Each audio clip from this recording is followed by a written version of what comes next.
Okay,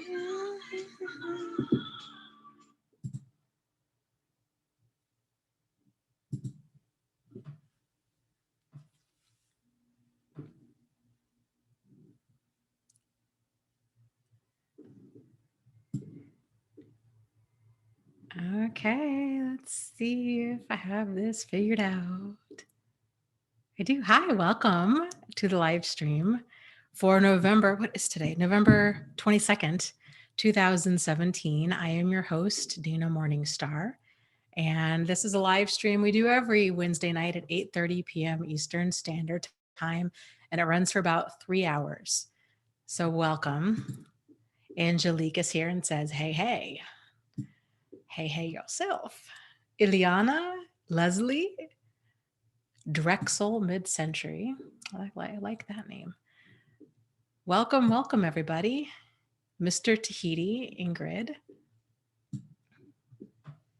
So, a couple things that I wanted to talk about. Today has been such a weird day. And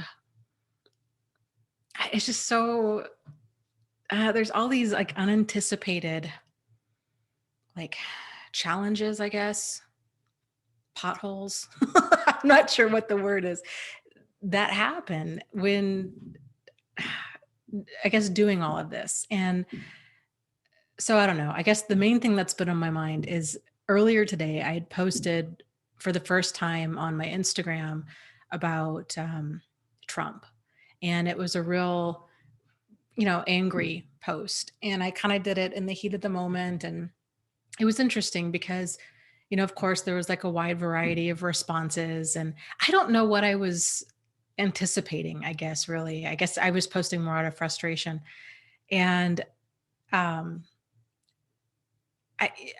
don't, it's just interesting when you see people get so divided. Anyways, kind of long story short, one guy on my Instagram, his name is, well, I guess I can say his name because he's been on here before. His name is Boris. And Boris has been around since pretty much day one.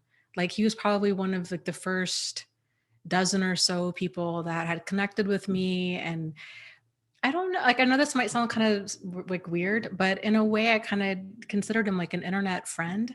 Like we had chatted at great length. He'd helped me in several different situations and helped another member. Anyways, he was really upset. And so basically like he's like, I'm done, And I don't know. So it just that I don't know. That it's hard. It's hard when stuff like that happens that you don't anticipate it. So I've been kind of bummed about that. And then I had another gal post on there. She had said, "Oh, Dana, your Instagram account, like everything that you do is normally it's so inspiring and so positive. I really feel like this is kind of my little corner that is about healing." And it kind of gave me a lot to think about, and it really made me realize that even though I do have opinions about politics and these kinds of things, and I do think it's important that we talk about these kinds of things, that it's not necessarily helpful. And for me, on a lot of the stuff that I do, because I think a lot of people do kind of view it as like, this is my safe place. It's positive. It's more like uplifting. And so I don't know. It's, uh, interesting kind of mind space for me to be in. Like you have to kind of figure out, okay, am I going to continue doing what I'm doing and like speaking my opinions, or do I like, what is my motivation, I guess, is kind of what I'm trying to figure out. Like, do I want to just say what I think all the time, or do I want to really kind of create like a safe, supportive, healing space? And kind of how I'm feeling tonight is I think I want to move more towards that safe healing space and then talk about narcissism in like a more general way. So I don't know. It's a strange place. So, okay, that was that. And then there's a few other things that I wanted to touch on real quick. Another guy in the community, I don't know if he's on tonight, Doug, if you're around, had mentioned something a while ago, maybe it's been a while, like a month or two ago, about struggling, feeling kind of like guilty or uh, maybe not comfortable with posting in the chat because, and he had said something along the lines of like, I've got stuff going on, but like other people have more stuff going on. And that really kind of, it's been something I've been chewing on for a while because I think a lot of people, myself included, struggle with that, where we think, oh, well, you know what? Yeah, I've got problems, but other people have got bigger problems. And so I'll just kind of keep my stuff to myself and I don't want to bother anybody. It's kind of the gist of it. And so I heard a great thing the other day that I thought really kind of captured that. And somebody had said, you can drown in, or you can maybe struggle to swim. Like you can struggle to swim in 7 feet of water and you can struggle to swim in 70 feet of water. So I thought that was really appropriate because sometimes it doesn't matter like how much water we're struggling in.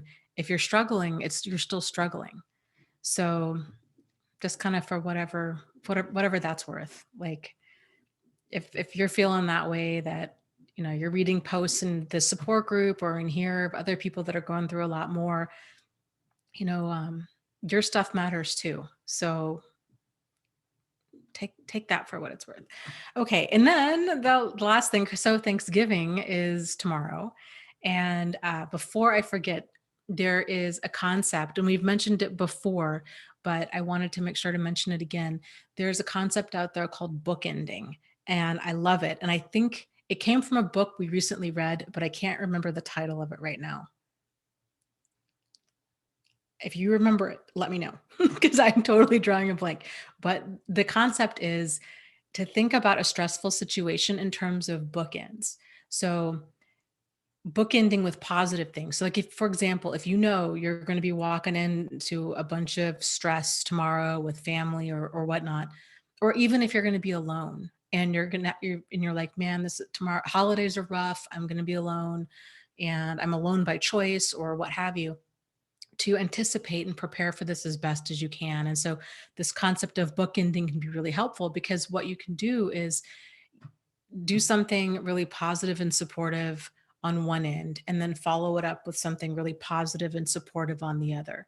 So that might mean something like maybe making sure that you're texting, I don't know, maybe you're doing your nails, you're doing something fun, or you're watching some fun YouTube videos, or you're texting some friends, or you're doing something fun and supportive on one end. And then after the holidays are over, if you have a therapist, maybe making time to schedule an appointment with the therapist, or getting a massage, taking a hot bath, um, watching a good movie, doing something that's supportive for you on both ends. So I think what a lot of us tend to do is we know things are going to be stressful and we just try to kind of hunker down and get through it. And then the stress and the chaos kind of builds and builds and builds. And then until we find ourselves really out of whack, like we're not sleeping, we're not eating right, uh, we're sleeping too much, we're just having a hard time really kind of staying in balance. So I thought that was kind of worth talking about. So lots of people are on tonight. Dandelion Greens is here. That's a cute name. And says, hi, everybody. I'm new here, but I've been watching recordings of the live streams for a couple of months. Well, welcome. Welcome. Yes, Maria. Maria says, Dana, did I catch that right? That you want to focus more on our healing and less on focusing on the narcissist? If so, great idea. Yes, ma'am. That's what I was talking about. And uh, that's been a shift in coming for a while. So if you guys remember, like way back when my YouTube and my blog and everything was called, originally it was called Narcissist Support. And it was really all about kind of narcissism awareness and kind of awareness of problematic people and all of that stuff. I really do still very much believe it's important because this stuff isn't talked about. And there's so many people out there that are just kind of lost in the fog and they really struggle with telling the difference between kind of what's problematic. So I think there is a time and place for that. And so a lot of what I do, and really frankly, a lot of what I've already done has been kind of about awareness of problematic behavior.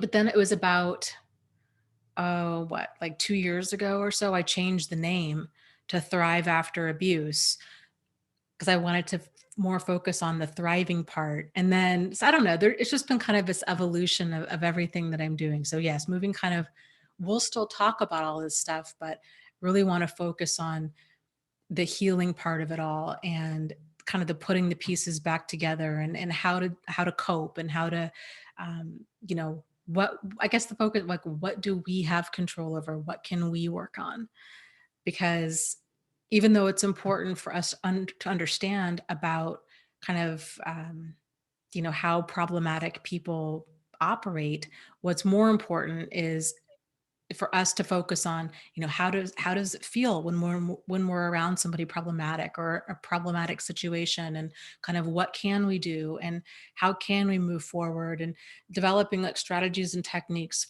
for us, because that's what we have control over, because we can spend our whole lives talking about other people and getting them like beautifully figured out, but at the end of the day, so what, right? Like, then we have them beautifully figured out, but the next step of that is figuring out, okay, what does this mean for us and how do we move forward? So, yeah.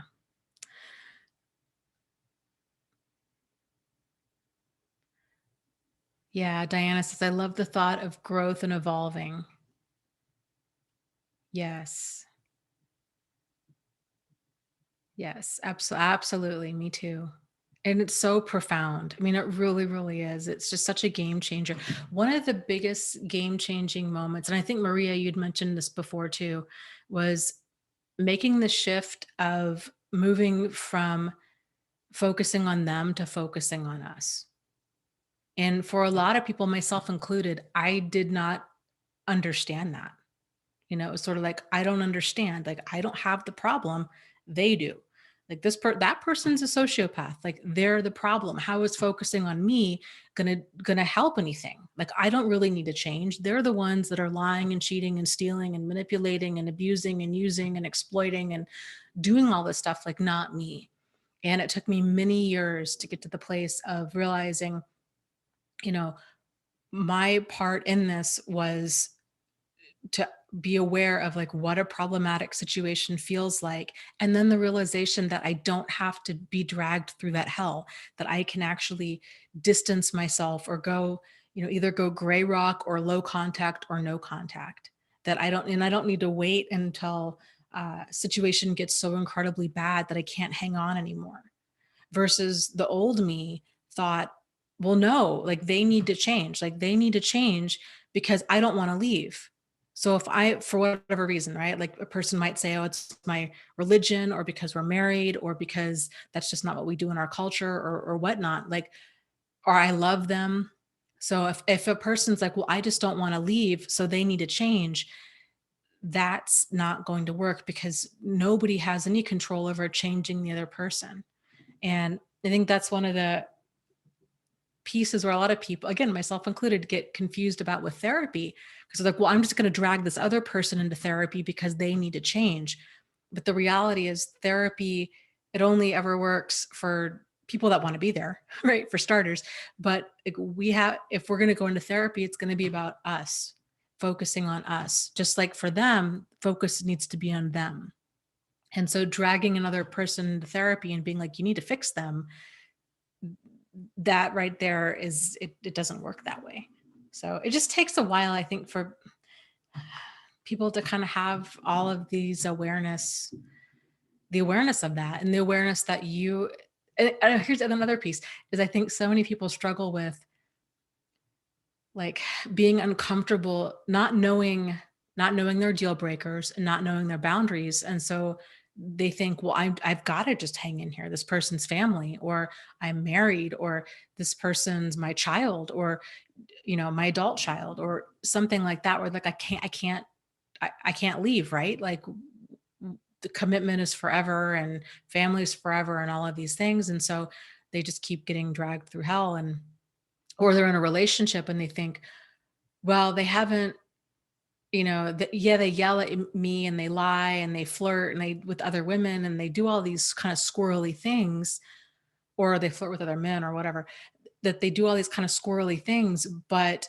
I don't have anything concrete. And they're waiting for that concrete thing to see, okay, is this person indeed, in fact, abusive or cheating and before they leave? And then it takes that, it takes a person a while to realize, no, you don't have to wait for all that. Like you can leave when a situation is perpetually confusing or crazy making or exhausting or controlling or even just uncomfortable. Somebody was talking in the support group today about being around, I thought this was a good one too, being around people that yell.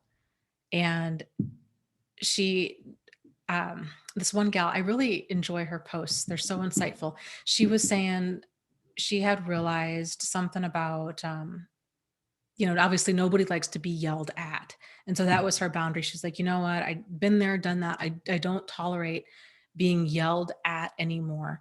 But how other people around her that were yelling made her really uncomfortable. And so she was kind of trying to separate out kind of how she felt about that. And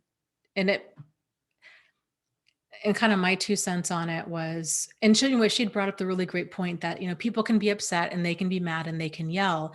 And it's something, for us to realize that if they're not yelling at us or about us, like if they're yelling, they had a bad day and they're storming around or whatever, that to not internalize that, to let that be their stuff. And I totally agree with that. But I also think that I'm to the point in my life where like I don't even really want to be around angry people. So if a person like yells and screams and cusses and gets all wound up on like a regular basis, I don't even like that. And so trying to kind of navigate boundaries of, okay, well, where is that line from, when is it okay to walk away? Because here's something else people struggle with is then they start feeling very isolated. And they're like, well, but nobody's perfect. Like I keep distancing myself from all these people that lie and they cheat and they steal and they yell and they cuss and they do all of these things. And they can feel really alone. Like maybe I really need to kind of loosen up my boundaries because I'm really distancing myself from all of these people that have these problems. And I don't want to live a life of being alone. And really kind of what's going on is there's this lag time between when we're growing. So, and it happens throughout a person's life. It's not only in times like these, but I think it's especially um, like prominent when a person's recovering from something like this. And so it can be really disheartening thinking, oh man, uh, I'm kind of cutting ties with a bunch of people, but I think it's us trying to get comfortable with our new set of boundaries. And the more boundaries and standards especially that a person has, the fewer people are going to match what they're looking for. Because if you think about it, a person with no boundaries and standards is probably going to have a ton of people in their life, and they're probably going to be really miserable because probably there's going to be quite a bit of those people that are not their people and that are going to be mistreating them. And so the more clear, sort of like going, if you're thinking about dating a person and if you're very general, like, well, I just want somebody who is,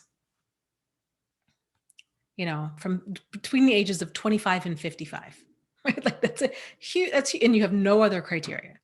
You don't care about, you know, anything else. Like if they smoke, if they don't smoke, if they have kids, if they want kids, anything else, then yeah, lots of people meet that criteria. But the more you kind of narrow it down and figure out what's really important to you, like if you're really into watching sports or really into music or, you're really, I don't know, politically active or you're really, like whatever it is that kind of makes you, then less people are going to meet that criteria. And it doesn't mean that you're necessarily doing anything bad or wrong by screening out the rest, but it can feel like that in the beginning. And it takes a little while to just kind of really kind of hunker down and be okay with like, yeah, this is what I'm looking for. Like I'm looking for people that like to be outdoors and that like to go camping and that like to, you know, my for my brother, I think my brother, for example, he's super fitness guy. You know, he needs a girl who's super into fitness and has the same kind of lifestyle as him because he's I mean, he's so into that lifestyle, you know, like he cooks a certain way, he works out, you know, I think 7 days a week, sometimes twice a day. He's super fit and you know, he's all about kind of like mindset and like working out and being an entrepreneur and like all of these things and you know, he needs a girl that understands that and who's not going to try to get him to eat unhealthy or hang out at the bar all the time or talk him out of doing stuff that he's wanting to do. So, anyways, I guess the point is the more clarity you can get on who you are, the more the louder odds are you're going to be about that because you're going to start living your life full out. You know, you're just start being kind of like unapologetically you. And the more when that happens, that's when like your people start finding you and then you have clarity on what kind of once you've found them. So yeah, okay, that's what I had. Let's scroll up. Oh, lots of people on tonight. How many people do we have on tonight? A lot. Okay.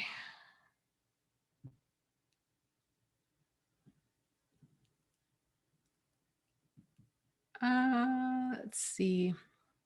Missouri Cowboy is saying, yeah, yelling is not allowed. He said, I wrote in my journal about the noise. It took me a long time to figure out noise was yelling in my family of origin and intimate partnerships. Yuck. Yeah.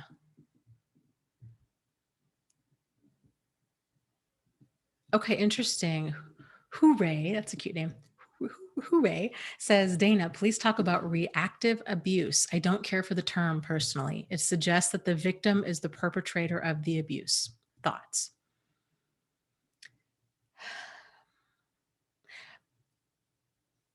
Well, okay. So reactive abuse is when you have a person who's being abusive and their target eventually gets pushed either physically or emotionally, verbally, gets pushed to their breaking point and then they snap and then they start abusing back.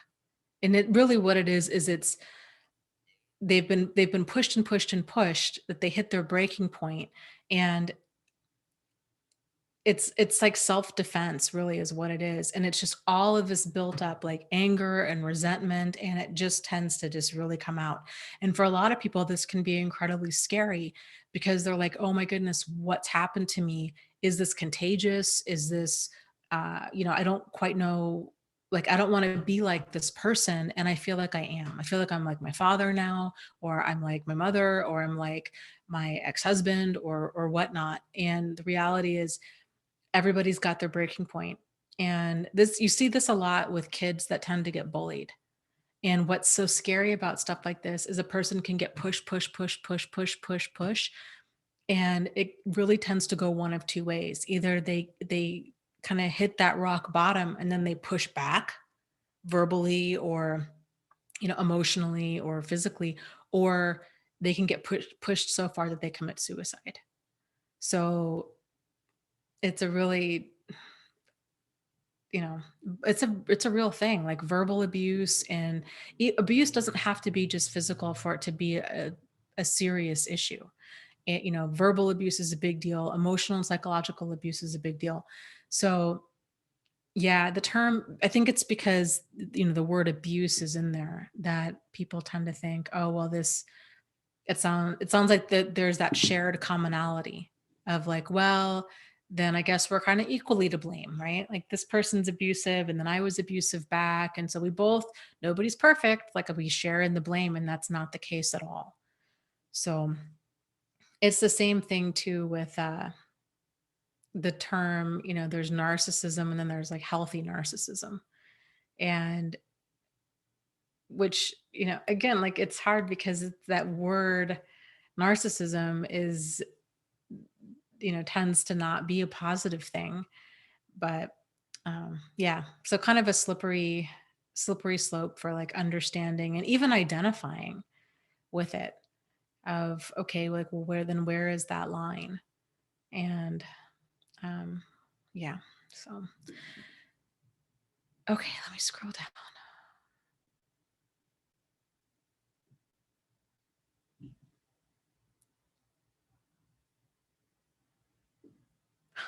Maria says, I grew up in a home in my mom's culture where people yell as a way of speaking. It's too much. They call it passion. I call it draining the drama. Yeah.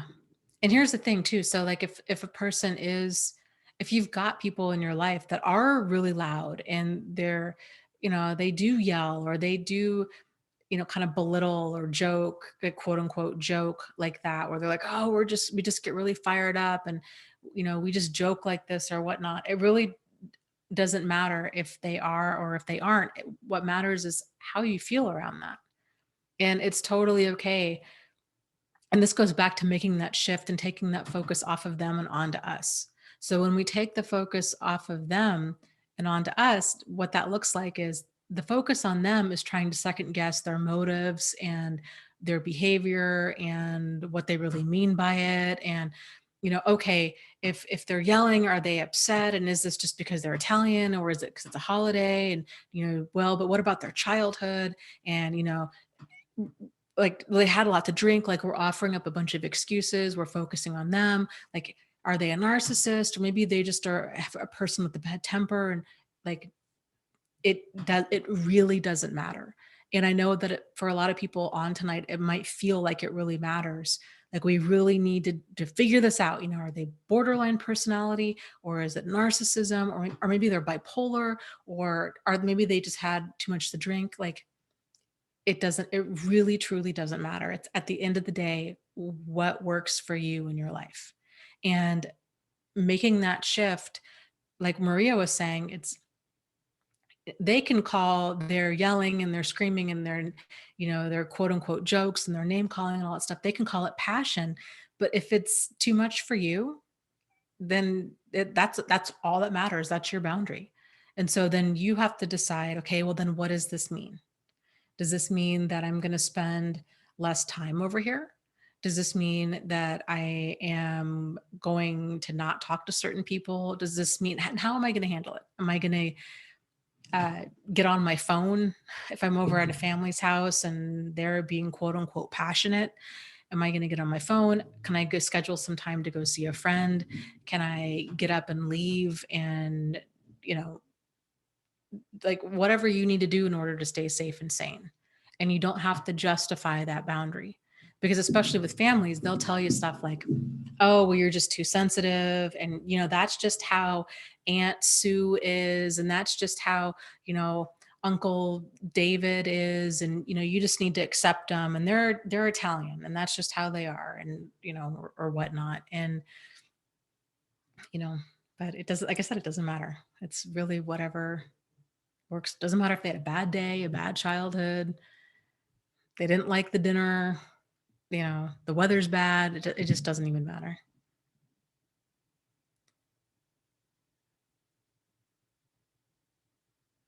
Wow. Maria says, my first Canadian, very sweet boyfriend ended up in the fetal position hearing my mom and I fight for the first time. I thought he had food poisoning, but he was sick from the screaming. This was my normal. Yeah. Yep. Oh, absolutely. Says blood doesn't make you family. You have the right to decide what kind of people you want in your life. Yes, absolutely. Absolutely. Somebody was saying the other day, this was actually in a different group I'm in completely. And he was upset about the way his family had been treating him. And he'd made the comment of, I thought family was always supposed to be there for you. And I didn't say anything because it's, he didn't ask. So I just kind of stayed out of it. But I thought it was interesting because I think that's a very common mindset that a lot of people have, especially abusive people, of, well, I said I was sorry, or I was drunk, or I had a bad childhood, or there's always an excuse. Well, you burned the turkey and that's why I yelled at you. or that dog growled at me and that's why I kicked him, or on and on and on. And it's like they don't understand that it doesn't matter if it's family or not. Like things are very conditional. Like you're going to be around me, and if you have kids, like me and my kids, based on your behavior. So it doesn't matter if you're my brother, my father, anybody else. If you lie and cuss and you're off the rails and you're causing a scene, you're showing up, drunk, or, you're methed out or what have you, like I'm not going to have this in my life. And so, you know, you got to go. Like, and if you're like, okay, I send you light and love, but from behind this door that I'm going to keep closed because you're dangerous and destructive. This is another point that I wanted to bring up. So another thing that I need to start writing all this stuff down during the week so I can discuss it on Wednesdays, because there's so many kind of interesting things I come across on the internet that I think make for good discussion topics here. But one of the things was about, and I'm drawing a blank. Shoot. What was it? Oh, what were we just talking about? Anger and, oh, darn. I totally lost it. That's really going to bug me.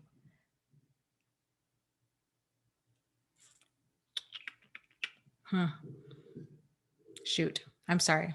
I need to start writing his stuff down.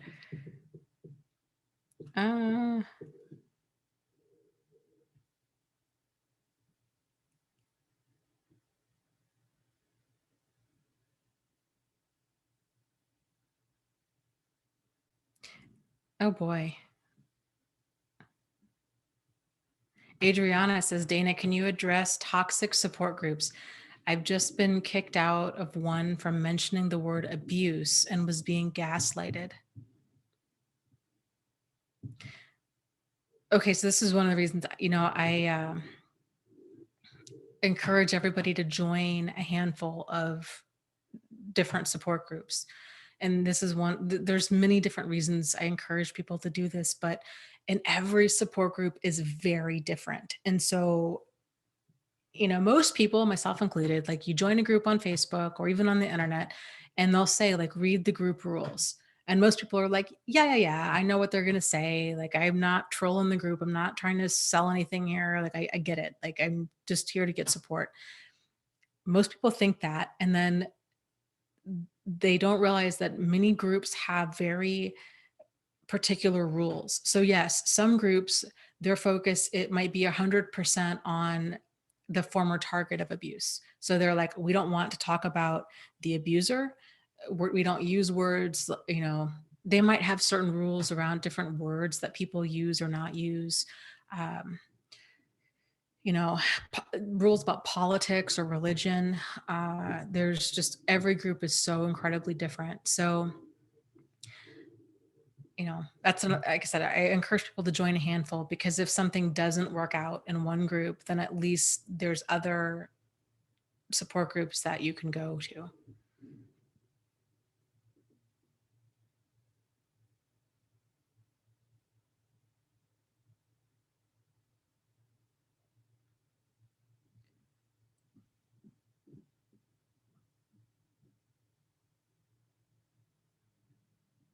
Okay, let me.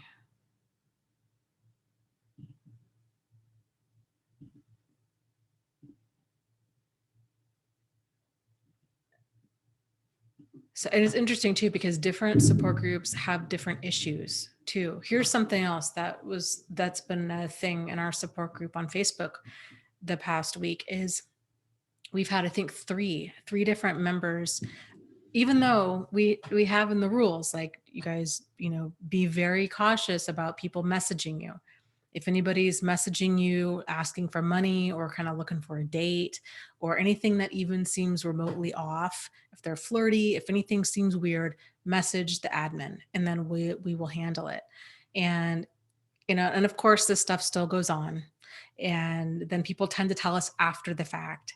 because they're like, well, I don't want to make a big deal out of things. And this person seemed nice enough. And, I get it. I get it. Like nobody wants to get anybody in trouble, especially if you're not sure of their motives. But this is how like problematic situations kind of start off. And so we had the situation 3 different times with people asking for money for specifically to help with their electric bill. And then we had several members get upset, and we didn't know this was going on. They were private messaging people and saying to, these members had given them money. And so then, of course, the members were upset. They're like, I got scammed. Like, this sucks that this happened in here, blah, blah. And it does, like, it's terrible, right? But it does happen. And I think it's one of those things, like in support groups, especially, people really need to uh, protect themselves and to have healthy boundaries at all times, you know? So, okay.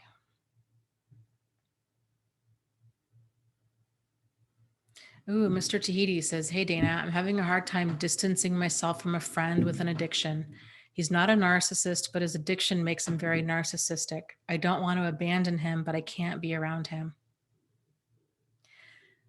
One of the things that I tell people that have an addiction of any kind, and because like you said, an addiction does make a person incredibly narcissistic, and it's the addiction, especially if they weren't like that before. If they're lying and they're stealing and they're manipulating and they're these bouts of rage and they're just unpredictable, and there's like these major personality changes that come on with that addiction. One of the things, and they try to use that guilt of, oh, well, oh, come on, like, come on, I will repay you, or come on, let me borrow your car, or please, like, I really need this, or I really want to hang out with you, or what have you, is to say something like, you know what, I love you, or I trust you, but I don't trust your addiction, or I don't love your addiction. And it's really, so for me, if I've had family members that have struggled with alcoholism and addiction, that have wanted me to side with them about being able to drive again after multiple DUIs, or things like that. And that's kind of my response is, I love you and I trust you, but I don't love and I don't trust your addiction. So, kind of for that reason, I don't support this. And, no, you're not going to be borrowing my car. No, you're not going to be, I don't, I, my, with money, I'm like, I don't loan money to friends and family, period. I just don't. It just makes things easier. Not that I have a ton of money to loan anybody, but like it just keeps things easier. So if you're kind of distancing yourself from your friend and he's asking about it, just be like, man, I really love you, but I see what this is doing to you and you're throwing it all away. Like, I love you, but I can't be around you when you're on that stuff. It's sad to watch a friend of mine just be destroyed like this. I can't do it. So you talk more about it in terms of the addiction and not him. Okay, let's see.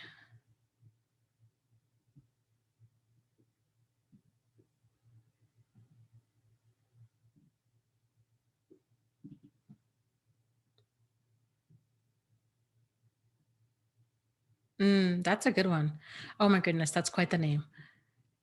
We'll just call you DJ. DJ says, what if we were programmed to believe that healthy people are the narcissist? How do we change our mindset? That's a great question. I think a lot of people struggle with that. Um, Perhaps one of the first ways to do this is to tune in to how you feel.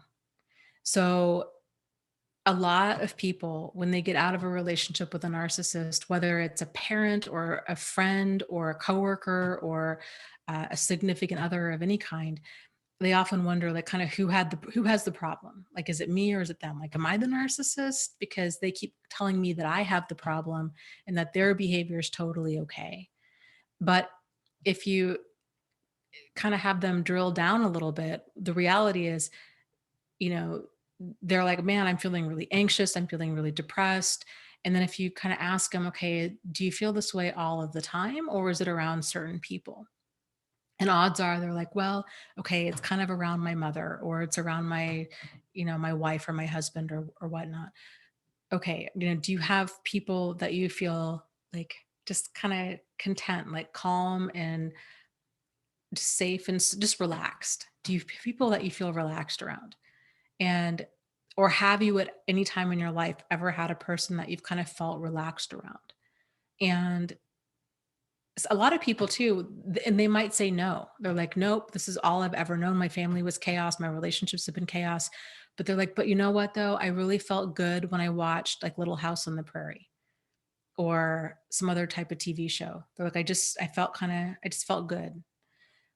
Like you can kind of use that as a baseline of, okay, I didn't feel anxious or depressed or scared or like I was walking on eggshells. Like that seemed to feel good to me. So, okay, kind of using that as your baseline for healthy is probably a better way to put it.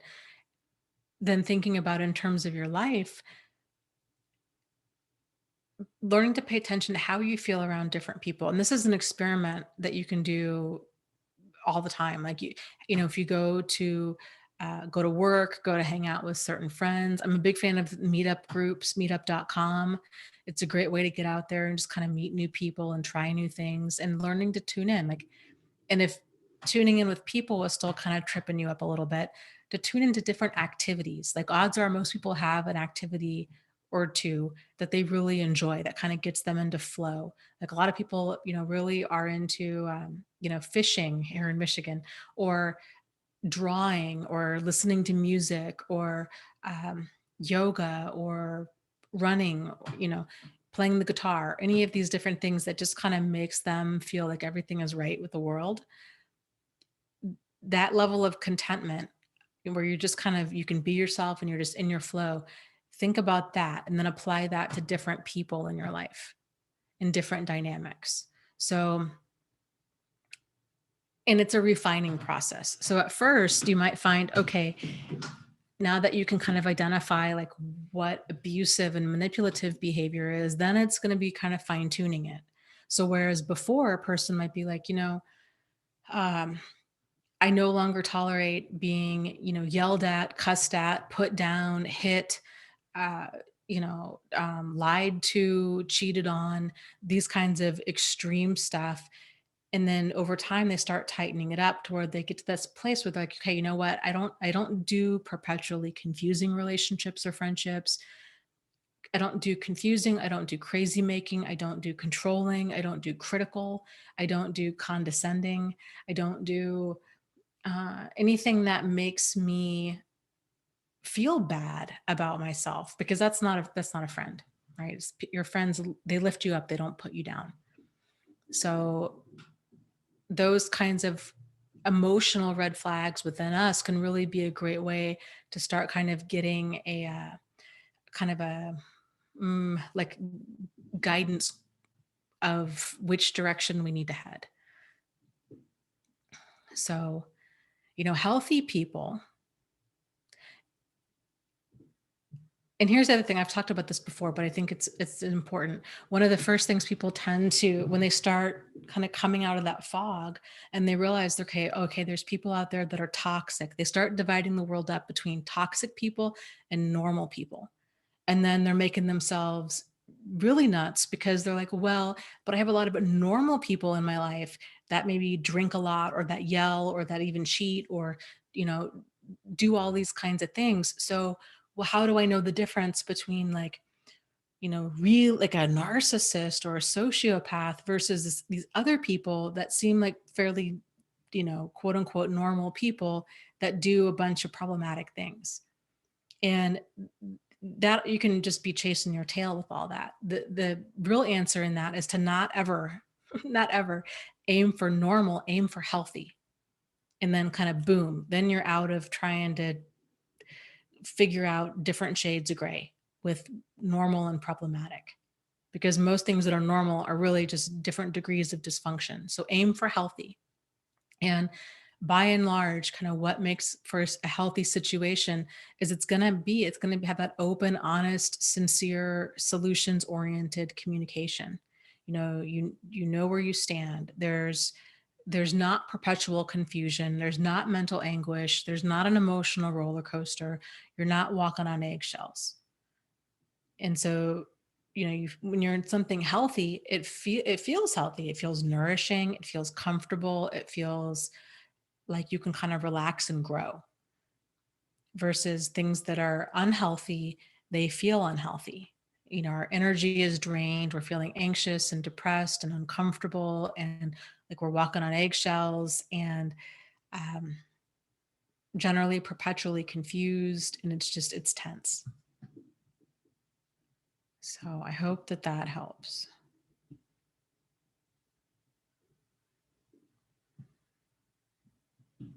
Okay, let me scroll down here.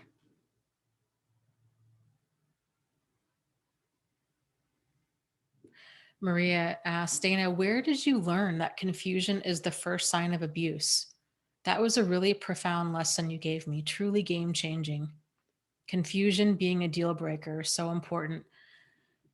I came up with that myself. And after doing a lot of soul searching with my relationship with Jack, and I think I talked about it before. A friend of mine gave me, and it's at my friend's house, it gave me this flip book of like little quotes, of kind of like motivational quotes to kind of just, I don't know, like just to cheer me up, I think. And one of them was "Follow Your Bliss" by the Joseph Campbell. And I just remember thinking like, but following my bliss was what got me in this mess.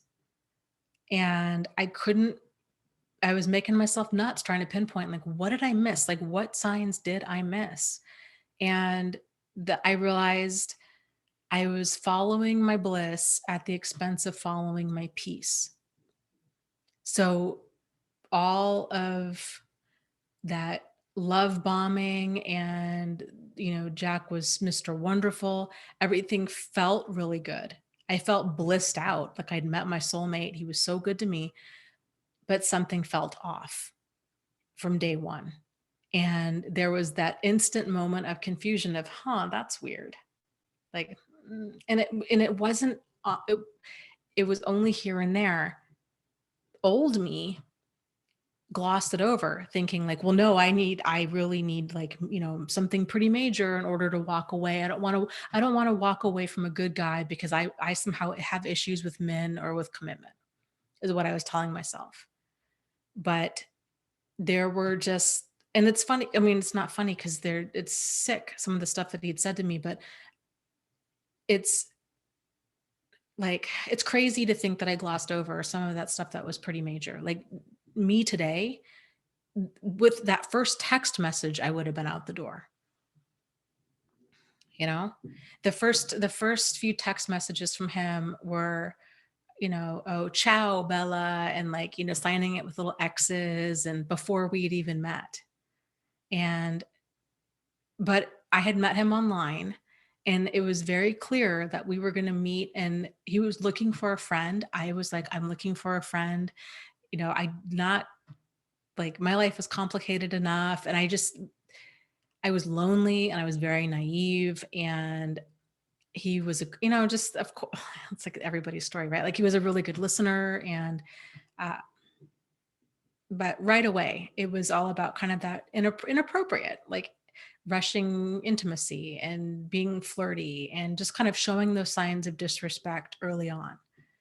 But I wanted so badly to believe that it wasn't a problem when it was. And so, hindsight being what it is, like, looking back on it and thinking, like, what was it that I missed? It was those initial feelings of confusion. And then the more down the road, the more I got into really, really reading about cognitive dissonance, it would, like, that, and then realizing, oh, that's what that was.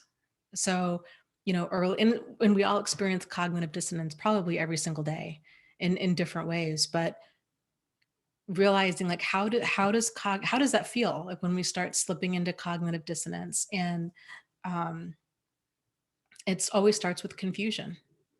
because it's like our brain gaslighting ourselves, you know? So it's confusion kind of followed by introspection. Like those are the two big ones. So if something seems off, like that's kind of weird. And then it's followed with, is it me or is it him?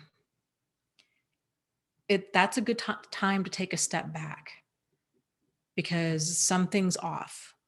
It doesn't mean all the time that it's a problem, but because sometimes, our beliefs can, I mean, if a person, let's say a person is, you know, I don't know, a member of like the Westboro Baptist Church, and then they come across new information that really challenges their belief system, they're going to experience that too, like that confusion, then introspection, like who has the issue? Like, is it them or is it me? And then if they do change their beliefs, like, so it can be like it can work in a positive direction too, but it's always worth taking a step back and realizing that any type of out of the ordinary behavior is confusion and introspection. And then with abuse, it's justification. So if it's, and I think at that point, it's really important that we get some emotional distance and ask ourselves, if we had somebody that we loved in this situation, a daughter, a son, or a best friend in our shoes, what advice would we give to them? And then it can help give us that emotional distance we need in order to take appropriate action. Because here, that's another big sign too, is when we start hiding what we're doing. We're hiding our partner from friends and family. We're hiding, we're covering for how we're being treated. We're minimizing it. We're not telling people 100% kind of issues we're having because we're embarrassed. And if we're embarrassed by how we're being treated, then that's a huge red flag that something's really off, because that's not normal. That's generally abuse.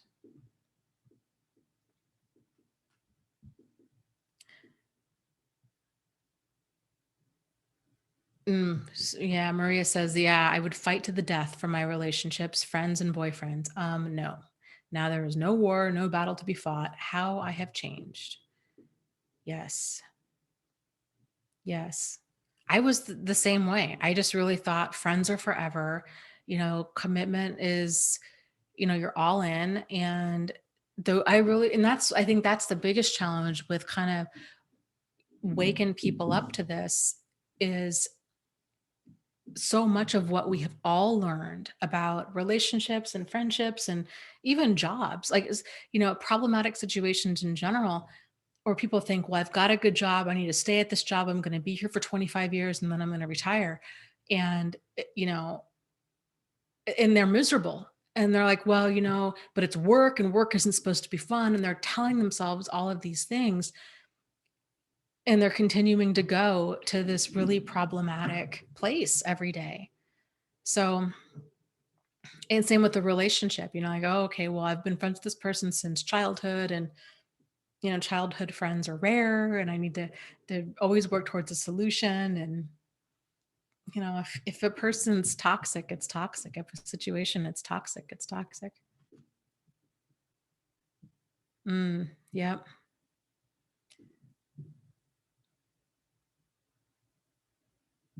Elizabeth says, yeah, charming people are good people, that you can trust them, that they are talkative, and that's great. Nope, they use the mask to win your trust. Yes. I was uh, watching, I don't know, I fall down all these different holes in YouTube like all the time. I was watching a YouTube channel a while back about I think it was an attorney talking about one of the biggest challenges they had was kind of preparing the jury for dealing with murderers and or violent crimes of any kind, especially when the person that was on trial was attractive, and especially if they were female.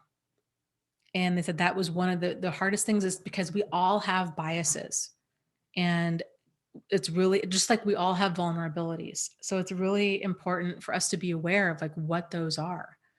And because a lot of people think like, well, but she's a nice She looks like Betty White. She's like this nice elderly woman. There's no way that she murdered 4 children or poisoned all of her renters in order to get their social security checks, which was an actual case. Or, there's no way. And this happens all the time too, like with men, I think especially, that are really good looking, like the Scott Petersons of the world, that end up going to jail for life. They get all of this mail, this like fan mail from females, from women that are like, you're misunderstood, basically thinking he's so handsome and charming. I bet I could be the one to change him.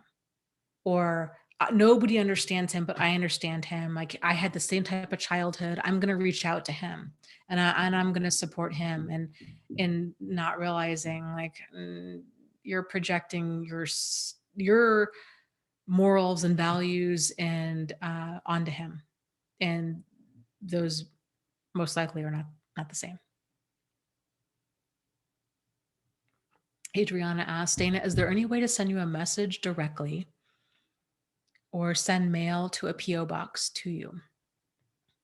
Yeah, you can do either. My email is what is it? Dear Dana at thriveafterabuse.com. And then I have a post office box. It's my name, Dana Morningstar, it's PO Box 464, Mason, Michigan 48854. I believe is the zip code. Been a while since I have said that address out loud. Okay. So Missouri Cowboys talking about the book Necessary Endings and the live stream about that. Yeah, and I have speaking of book club stuff, my notes are up for the next book on boundaries. That was what I was going to, that was one of the things I was going to say, but I still forgot what I was going to say earlier. Maria, about the book club. I don't know if you had a chance to read it. It's Boundaries After a Pathological Relationship by Adeline Birch. And I really liked it. I got a lot out of it. So my notes for that are up on my website. If you go thriveafterabuse.com and then go to book club, then you can see all the notes on there. Karen says, hey, Dana, did you see the recent show, The Elizabeth Smart Story? Very inspirational. I haven't, but I will check that out. She's the person that comes to mind, and I'm definitely guilty of saying this too, of like, that hurt people. And there's a lot of truth to that, right? I mean, the vast majority of serial killers and abusive people and whatnot, they have come from abusive homes. But here's the thing, like, we've all been hurt in some way. And so that kind of adage of, well, hurt people is only true to an extent. There's still this whole thing of like free will. So you can be hurt and not decide to hurt other people. And I think Elizabeth Smart is such a beautiful example of that, because she she went through so much, and she just came out. She really just, she just is such a warrior, and I think she's happy. She's happily married now, and I think has some children of her own. I think she had some children with that guy. Obviously that were products of rape. I don't like. I would need to see it, but yeah, I mean, she's a hurt person that decided to not hurt others. And I think if anybody has been in a really rough spot, she has been. So.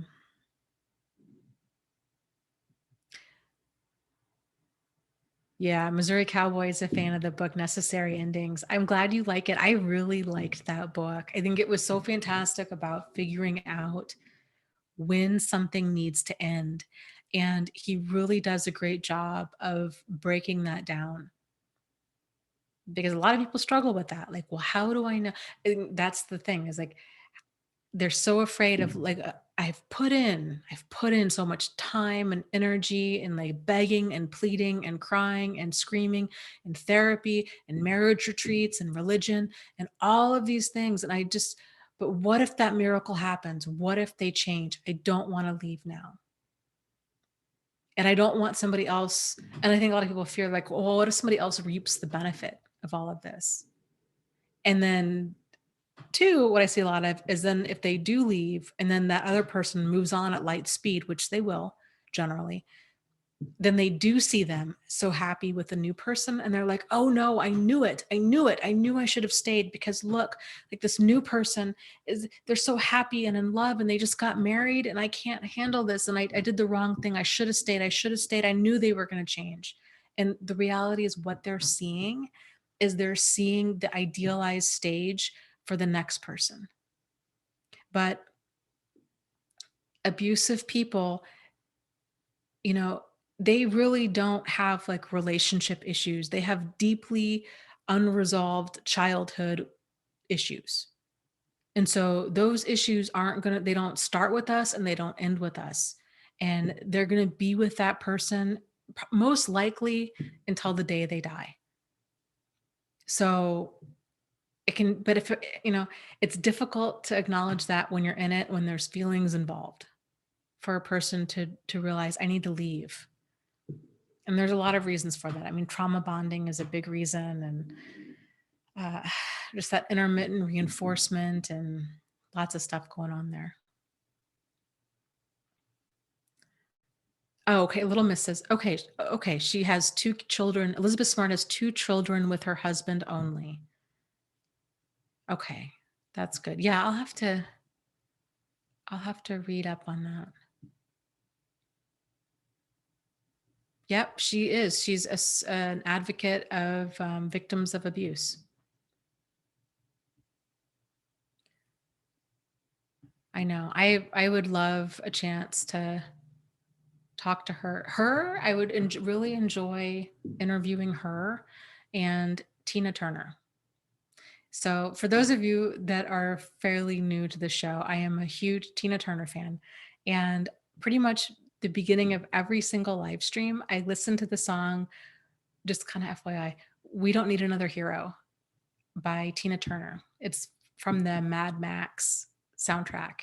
I just love that song so much. And she is such a powerful woman. And I love that song because to me, it's really all about like us turning within and like us being the guiding star, you know? So I love that song so much. And she's interesting. She really got into Buddhism big time after she left Ike. And I don't know. I think she's a fascinating, beautiful, amazing, talented, strong woman. I would love to interview her.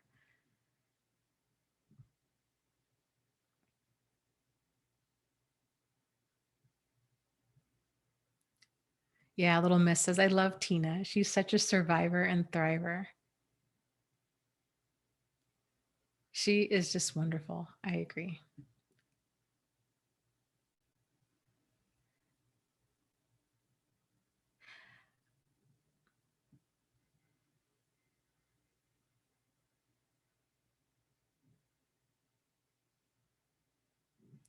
Oh, Maria, I have no idea. Maria says, Dana, I'm so curious. Where do you see yourself going next year in terms of the direction of this chat or any other projects you have or want to pursue? I don't know. And that's something that I think about often. I have all these books that want to be written, kind of boiling up inside of me. So I think that's going to be I have probably like seriously like 6 or 7 books for adults. And then I would really like to start working on like a children's series. So, because it really bothers, this stuff starts young and there's not a lot. I mean, we all get all the wrong messages of kind of what this stuff is about. So that's been kind of pulling at my heart for a while, and I think that would be totally new territory. So, I don't know. Putting that first book out, I was telling Travis earlier today, man, I tell you, I just did not anticipate this learning curve with writing a book would be so steep. And there's so many little decisions every step of the way. So it's amazing to me how overwhelmed I can get. It's ridiculous and frustrating because I know that it is. And I realize that there comes a time where you catch yourself and I'm like, you know so like this debilitating indecisiveness between like two different types of font, or stuff that, does it really matter? Like, it's not like a huge thing. And that even if it is a huge thing, I can always go back and do a different version of it. So I can only imagine my level of indecisiveness, how that would be with the children's book with illustrations and everything else. So I don't know. So that working on those books is going to be a big thing. I've been thinking about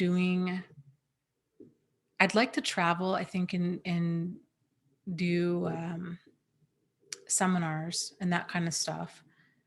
I don't know. There's pros and cons to that for sure, on many different levels.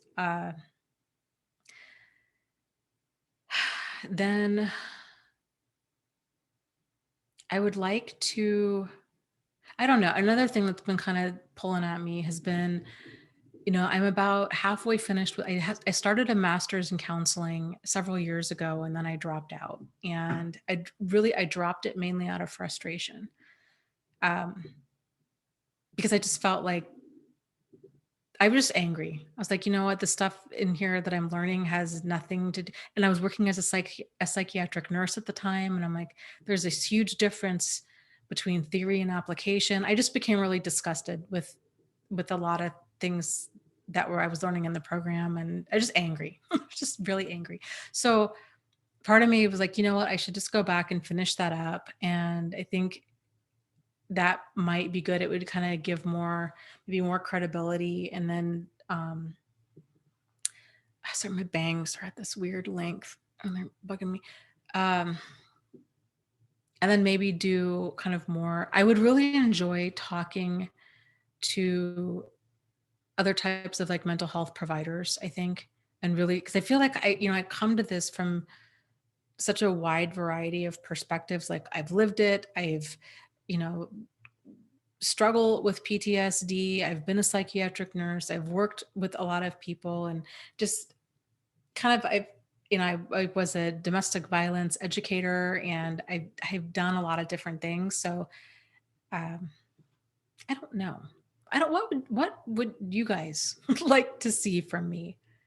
I mean, interviewing Tina Turner? I don't know. Is there anything in particular that you're like, boy, I really wish she would get into that, or touch on that, or do a video on that? Thank you, Missouri Cowboy, for your live stream donation, because I am a Tina Turner fan.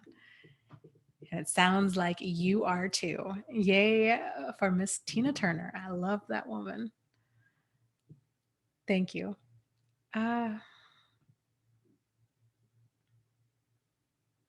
oh, I'm sorry. Teresa says, yes, please talk to therapists. My therapist made fun of me when I mentioned love bombing. Yeah. A lot of this terminology, and I talk about that in my book, of I have a book of definitions, and that book started as a page on my blog about a little over 3 years ago.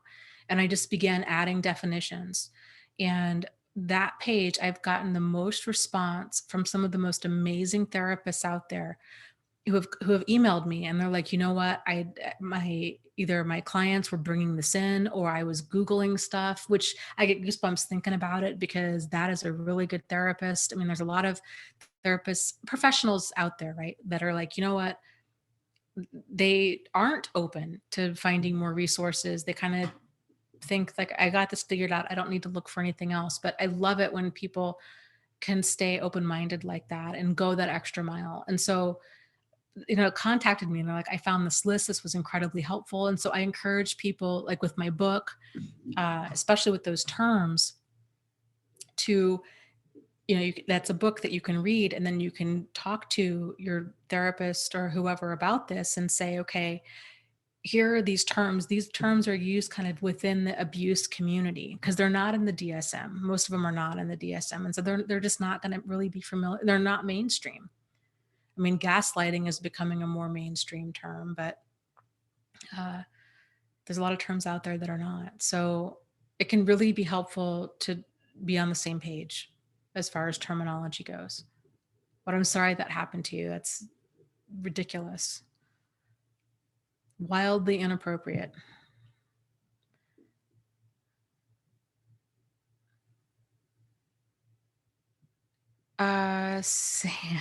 Samuel asks, would you ever collaborate with Sam Vaughn or Sam Vaknin? Is Sam Vaughn, who is Sam Vaughn? Is Sam Vaughn a person? Or did you mean to say Sam Vaknin? And I've got to look up Sam Vaughn. Hold on. And I can't spell. Vahn. He is a person. I don't know if he's the person that you're talking about. Now I'm curious.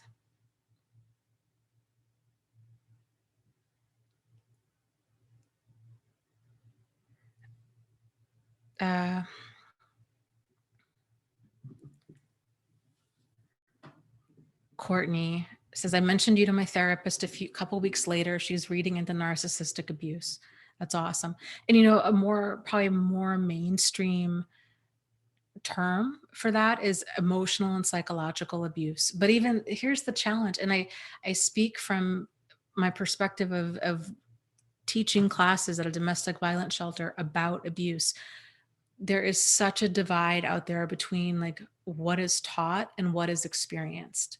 Because until I lived it, I knew a lot of things about emotional and psychological abuse, but what I knew was a drop in the bucket compared to what I really needed to know in order to be effective.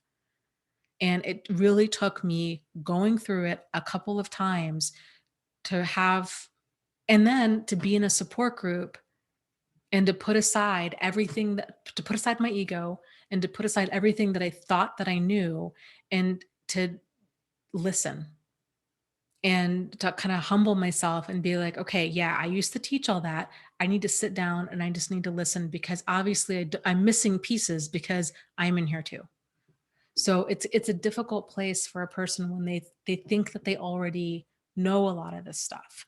So, but my books start here.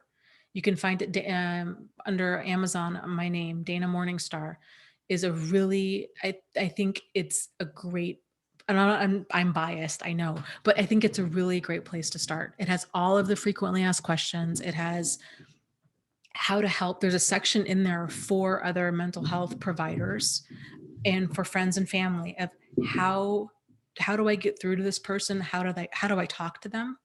There's 50 or so definitions in there. There's how to do a safety plan. There's just all kinds of stuff. I have dozens upon dozens of examples. It's a book that I would be comfortable with giving to anybody that was curious about narcissistic abuse. And all of the examples I try to give a wide variety of examples of straight couples, of gay couples, parent-child couples, um, you know, relationship couples, female narcissists, male narcissists, just kind of the full range.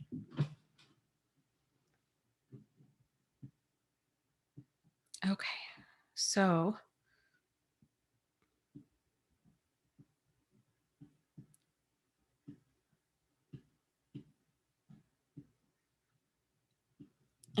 Grace asked, would you do a thing with HG Tutor? I cannot imagine myself doing a live stream with either Sam Vaknin or Tudor, no. No. I find you know, again, I think it's more important that we focus on us. I really, at this point, I just don't like I mean, as when I was a psych nurse, I worked with like dozens upon dozens of sociopaths and psychopaths and narcissists and all of that. And uh, you know, they're all different. So just hearing from one of them isn't gonna give a person like insight into all of them. Like they truly are. Every single one operates in a very different way.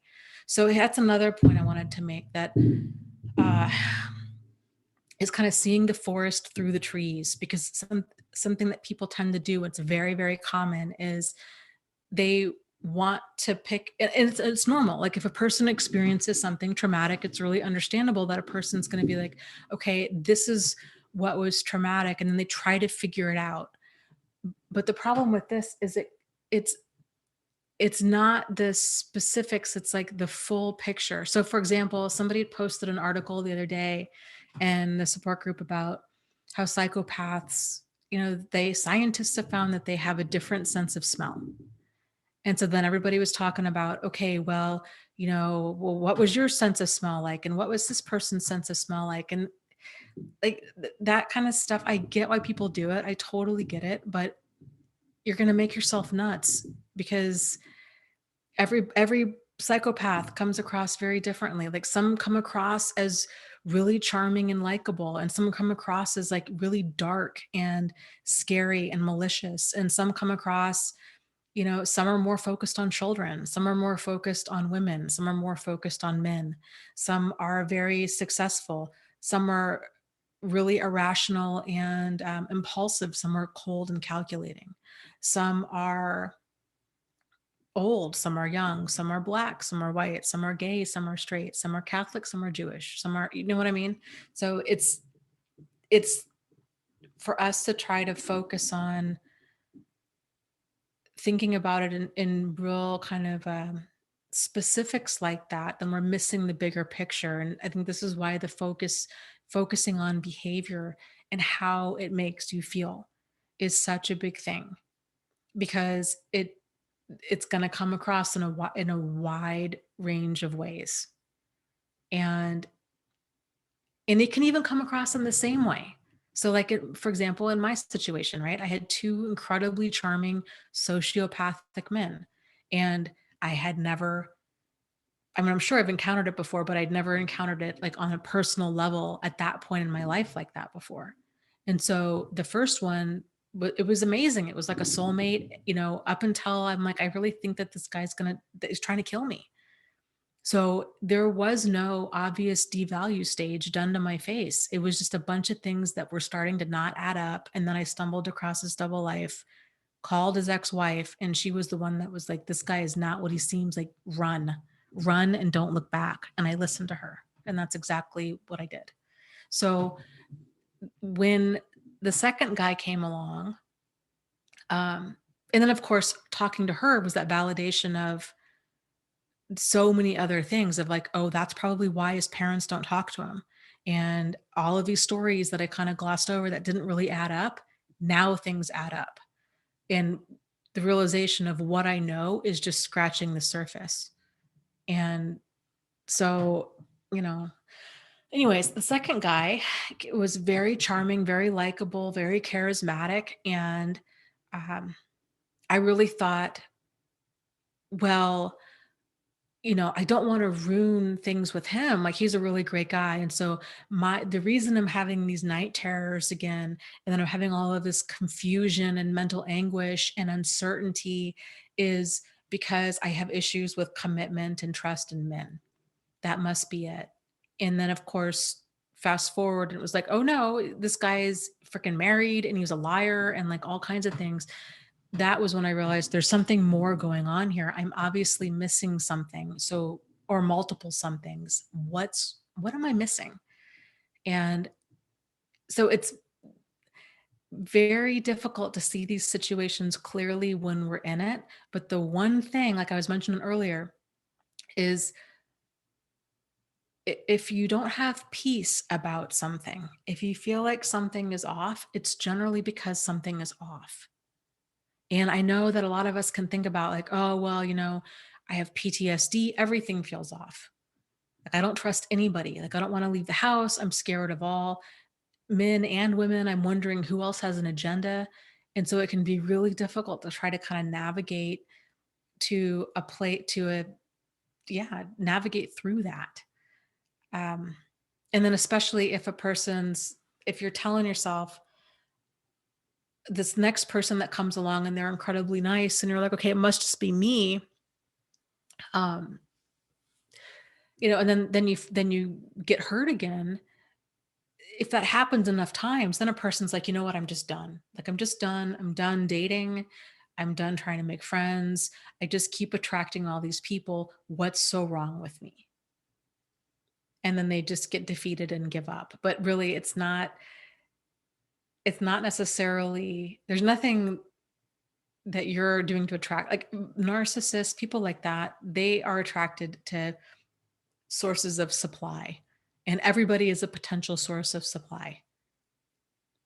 And they exploit vulnerabilities to get what they want. So it's, you know, it's just a learning curve. It's a big learning curve to figuring all this stuff out.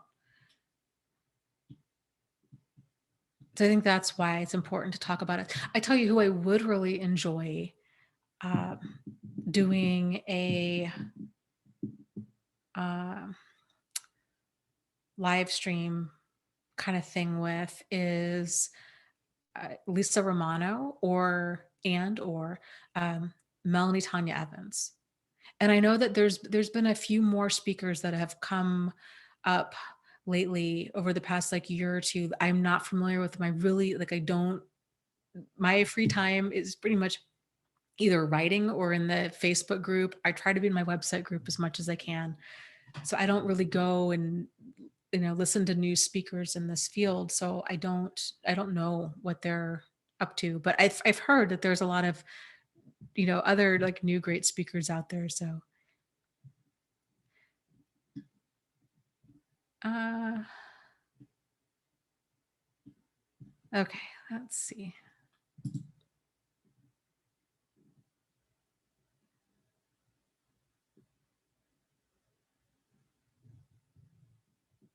Leslie says, I have a neighbor that I have a gut feeling about, and something seems off with her, but she tries to be nice. And you know what? And that's okay. And that's the thing is like, we don't have to figure it out. We don't have to wait until she proves us right. Like, it's a sign like, okay, this is just not my people, like, I don't know what it is about her. It just doesn't sit right with me. And so I'm just going to kind of distance myself. I had a neighbor very much the same way before I moved to my new place. And I and I kept trying. I'm like, who does she remind me of? Who does she remind me of? And I couldn't place it. And she was this very nice woman. And then I remembered she was like the neighbor on the old TV show Bewitched, Mrs. Krabappel, who was just kind of nosy and in everybody's business and just looking to stir the pot. And um, when when I realized that, I'm like, okay, yeah, that's what it is. And she was just, you know, oh, it was just exhausting. So, like but I didn't need to wait for it to get more exhausting. And even it was funny because we had an upstairs neighbor who had moved in and uh, had like we went kayaking one day together because we lived on a lake, and she was asking me about the other neighbor, and I was like, yeah, she's just something else. She's and she was saying the same thing. She's like, I can't pinpoint it. And she was telling me she grew up with a really abusive mother. And she's like, I think my radar for stuff is really kind of off. But this gal, she lies about stuff that she doesn't need to lie about and just kind of has strange things to say that are just like like nonsensical. Like she had lied about putting some stuff because we lived in this apartment building, and she was going to hang some clothes up to dry, but for some reason she was going to hang them. This was the kind of the strange gal that lived on next to me was going to hang them upstairs, or there were hangers or something. And the other gal was like, she's moving my stuff around. And then she asked her about it. And then the gal lied about it. And then later admitted that she lied about it. And then was trying to blow it off. Like something like, oh, well, you know how it is. Like, when you just lie about stuff. The other neighbor was like, no, I don't know what you're talking about. It was a weird thing. It was just a bunch of like strange, weird drama. Well, okay, Little Miss says Mrs. Crabapple is from The Simpsons. Well, who is the name? Kravitz? Is it Kravitz? Maybe it's Kravitz. It's Kravitz. Okay, Karen's saying no, it's Mrs. Kravitz. You're right. Mrs. Kravitz, and Mrs. Krabappel is from The Simpsons. Thank you for correcting me. That's funny.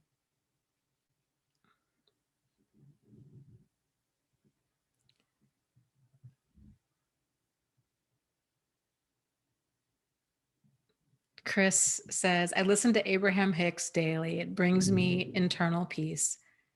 Yeah, she's an interesting one, but I find the same. I have to kind of take it for what it is, but I really enjoy a lot of what Abraham Hicks has to say too. I tend to listen to her when I get stressed out as well. King asks, why do they lie so much? I think for a wide variety of reasons. I think for entertainment, for fun, because they don't want to deal with the truth. I mean, most people lie when they can't handle the truth. They don't want to get in trouble, or they're embarrassed of the truth. They just don't want to deal with the truth. But that's what really differentiates them, is they will lie when the truth would work better. I mean, it's just, that's the kind of the hallmark symptom of a pathological liar, is they lie. And any abusive behavior in general is really all about power and control. This was one of my main issues with the show Mindhunter. If you've been watching that, is one of the earlier episodes, they go in to talk to a serial killer, and the guy is lying to them, and they know this because they had read his file, and they'd called him out on it. And the guy had said, they were saying something like, we need the truth, and like, we don't want you to lie. And then supposedly all of a sudden the guy starts like, just, well, okay, then I'll just tell you the truth. And I will tell you from personal experience, it does not work like that. Like, they will lie. The most accurate description I've ever seen of like a sociopath or a psychopath is, I think it was Heath Ledger when he played the Joker in that Batman movie, where they kept asking him throughout the movie. He kept explaining his scars, like why he had that Joker smile. And he had a different story every time. Like, at first it was something his father did for child abuse. And then the next time it was somebody, like he got in a fight or something and somebody else did it. And then another story was that he had done it to himself or something. And I thought that's a lot more accurate, because they will lie just to lie. Like, there's no rhyme or reason for it. And you can't tell when they are lying or when they're telling the truth, because they lie so much. They will sit in a therapy session, or they'll, when I was a nurse, they'd come talk to you about stuff, about medication or side effects or whatever. And it's all a freaking lie. And, the good thing was with being a nurse is you could tell, because they would tell you a bunch of symptoms. And if you knew certain disorders, you would just sit there and be like, this person's here trying to get on disability, or this person's here to try to beat a court case, or whatever. Like, this is all, you're telling me what you think schizophrenia or bipolar disorder is like. Like, you probably Googled it, got some symptoms, talked to a few people, and now you're telling me what you think you need to say. And you can see, and any psych nurse is going to be able to see right through that. But yeah, they lie. If their lips are moving, they're lying.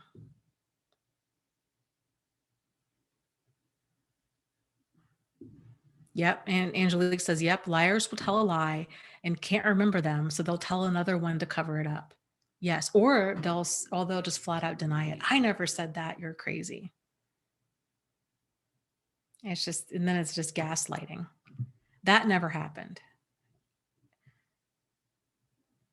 So, yep. Daniel says, my narc mom tells stories full of half truths and full lies. And yes, everything she says is embellished.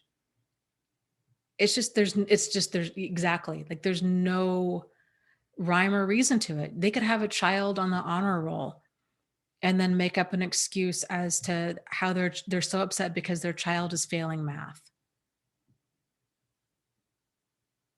or their child could, like, it's just all about attention. Like, there's just, I don't know how, the ones that are not as calculating, I think they just lie because it's in that moment. It's that impulsivity of, I just want attention.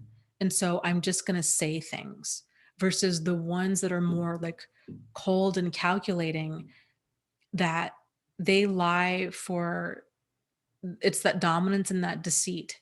They really, really just get off on that. And they oftentimes get off on like destroying other people.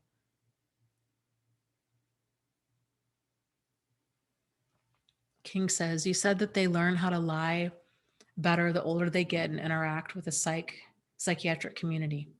Yeah, any liar does at any age, if you think about it, right? So if you've got a pathological liar and they have the mindset of, I don't owe anybody the truth. Like, I don't owe you people anything, right? They're defensive, and their truth is, if you've ever watched, like a Jerry Springer episode or Montel or something, or who was the other guy? I forget his name. Maury. And they would bring people out and they would confront them with with hard evidence, right? Like, here's the paternity test, or we've got you on footage cheating on your husband, or you know what I mean? Like stuff like that. And they would still lie. That's not me. I wasn't there. I didn't do it. I don't know how that happened.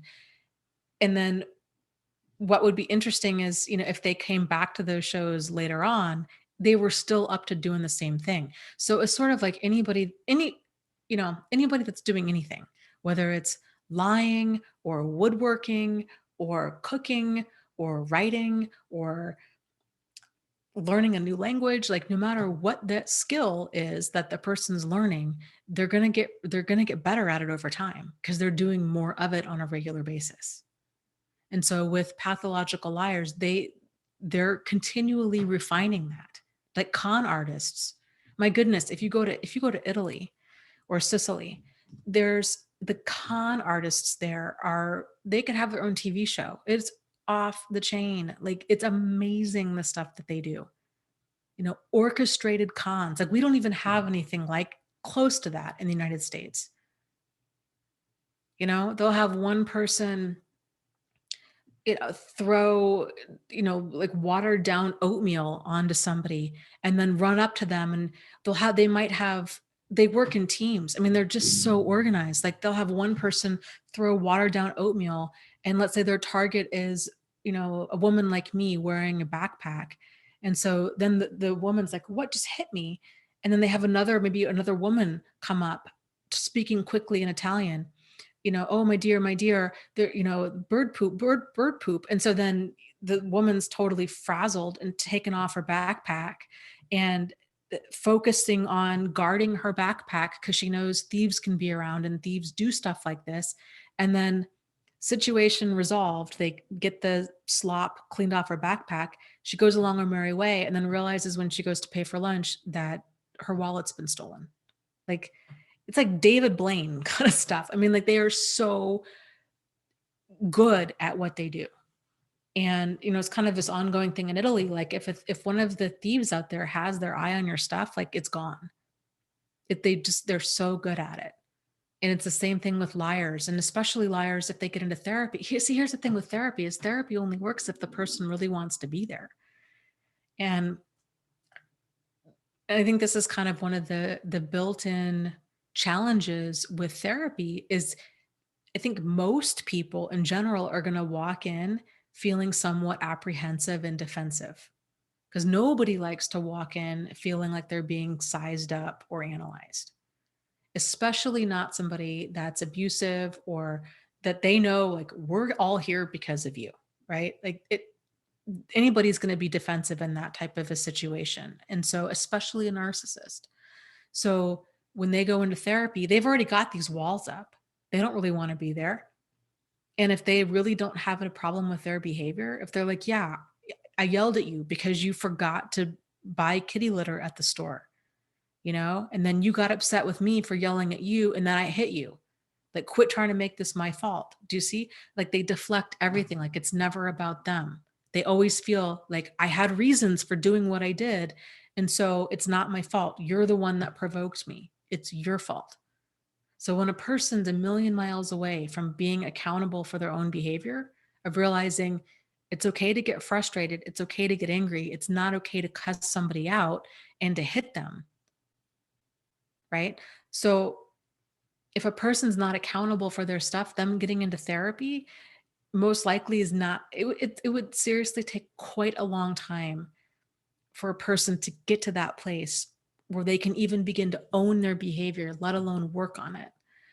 So, but what tends to happen is because they don't want to be there, they don't want to work on stuff, they don't think that they have the problem, they either don't go to therapy, or if they are in therapy, it's like they don't have an idea of it's okay to be upset, but there's still kind of rules of engagement, like, and so with a narcissist, whatever you say in therapy, they will gather all that up because they play not only to win, but to destroy. And so then the next fight a person has, or even in the car on the way home, they're going to use all that ammunition against them. And so then the other person learns pretty quick, like, okay, I'm not going to talk about this stuff, because then they make themselves vulnerable. And so then they just learn in therapy, they learn what to say and they learn what not to say. But they don't learn to change because they're not ready to change yet. And most people, most people tend to not really radically change who they are. If anything, they tend to become more of what they already are. And I've talked about my own experiences with which I like, it's weird. I kind of knowing what I know now, like thinking back to how I perceived all of this stuff and how long it took to get through to me of things that I was not doing right. Like I talked about before, of, my old mindset was, what do you mean I have the problem? I don't have a problem. Like, I'm nice, I'm caring, I'm compassionate, I'm loving. Like, they're the ones lying and cheating and stealing and double lives and the craziness. Like, I'm not doing that. So I don't have the problem. Like, they have the problem. And it took me many years to realize, my side of things was in working on getting into alignment with, my feelings, and when a situation was a problem, and realizing I didn't need to wait until it became like a big problem in order to leave. I could leave a lot sooner, and that I didn't have a solid sense of boundaries and deal breakers, and I didn't know what it really meant to like love myself. I didn't know that it was that I could, if a situation was putting my safety or sanity in danger, I needed to get out of there. So it's just, and like I was looking for answers. And even though those answers were there, it took me a long time to like really learn those lessons. So, and I was open to it. So then you think about a person that's not open to it. How long is it going to take them?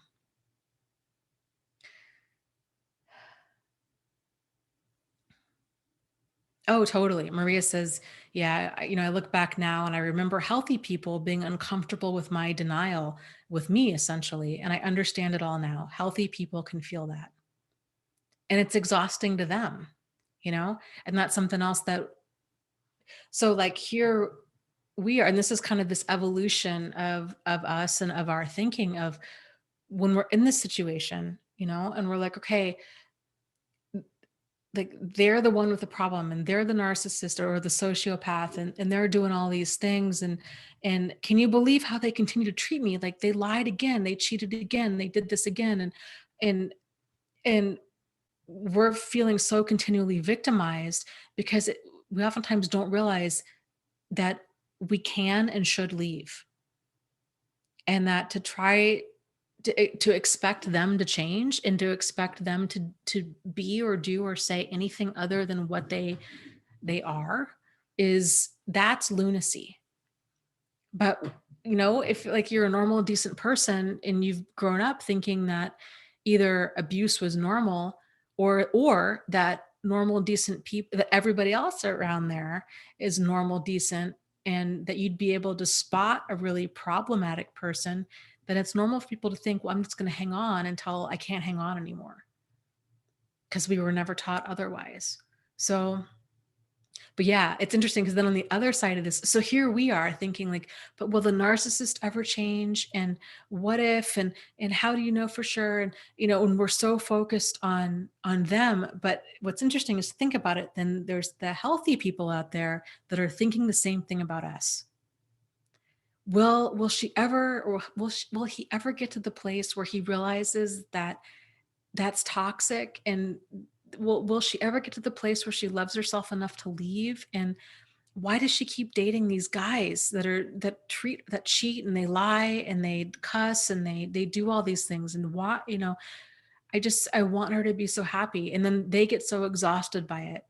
Just like we get so exhausted by the narcissist, they get so exhausted from hearing from us about how poorly they keep treating us. And so then finally they're like, I'm screaming into the wind. Just like how we feel with the narcissist, we're like, I can't get through to them. I'm trying to tell them, like, it's not okay to flirt. It's not okay to cheat. It's not okay to yell at me. It's not okay to hit. Like, I keep trying to get through to them that these things are not okay. And they just don't get it. It's like talking to a stone wall. But then the healthy people feel the same way. It's like, I don't know what to do to get through to them. Like, I love her so much, but she just doesn't get it. And so then they oftentimes, or they throw their hands up in the air and they're like, I'm done. I'm done. And then what happens is, when we're still in this stuff or coming out of it, then we're like, man, where did all my friends go? I feel so abandoned. And I lost so many friends. Um, and we feel so alone, but not real. It's just really difficult to see how quickly these dynamics can be so dysfunctional. And it'll bring out the worst part of these relationships, and the best part of these relationships is that it will bring to the surface any and all dysfunction that you have within yourself. And that can feel incredibly re-victimizing, me saying that, but and the old me probably would have wanted to come over and throttle me for saying that, because it's hard to see when you're in it. Like, it took me several years of having to be out of this to really see, like I said, my what needed to get in alignment with me. But I will tell you, it's so cool when people start to make those shifts and we start seeing it, because we see it all the time in the support group. And like, it just makes my heart smile, because like, just watching people grow and evolve and become more of who they are. So many people think with boundaries and standards and all this stuff, they're like, man, I've really got to change. I've got to change. And the reality is, it's not so much about you changing who you are, it's becoming more of what you are. So once you really get in tune with like your likes and your dislikes and your feelings and your hopes and your dreams, and a solid sense of you, your boundaries are a natural extension of that. And you don't have to like think about them. Like, you'll realize like kind of where they are. In a big way, you're going to realize it is because you're going to know when they've been crossed based on how you feel. You're going to start feeling resentful, irritated, angry, uncomfortable, those kinds of things. And then at that point, you can kind of go and reevaluate and figure out, okay, what needs to get into alignment for me to not feel this way.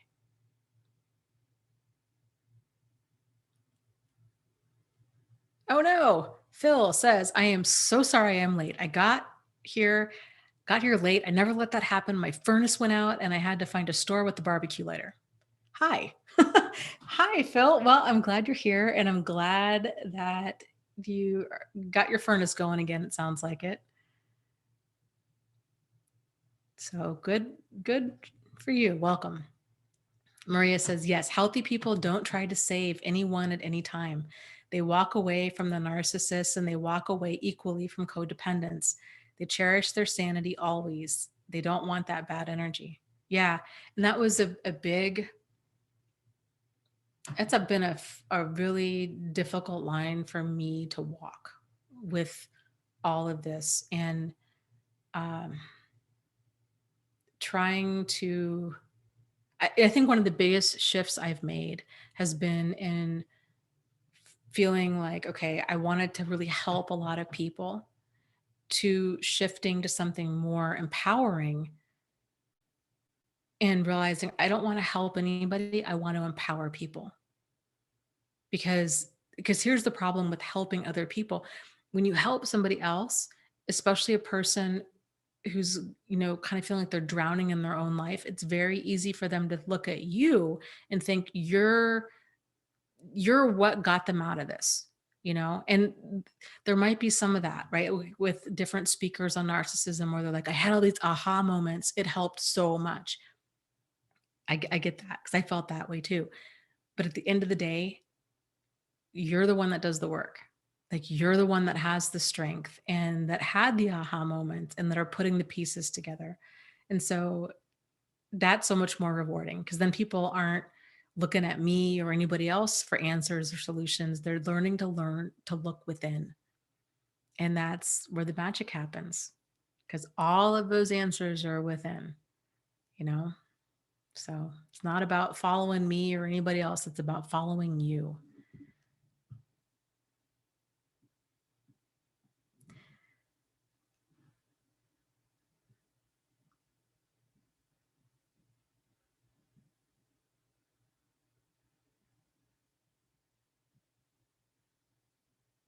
Jacqueline says, I just walked away from a job and my boss is kind of blaming having a broken equipment and refusing to pay me. Well, do you live in the United States? Because I will tell you that here in the United States, there's normally have like, I think it's pretty much, it's short. It's like 3 business days in order to get your final check out to you. So you might, if he's arguing about that, then who would you call in that situation? Workers, maybe like a workers' compensation number.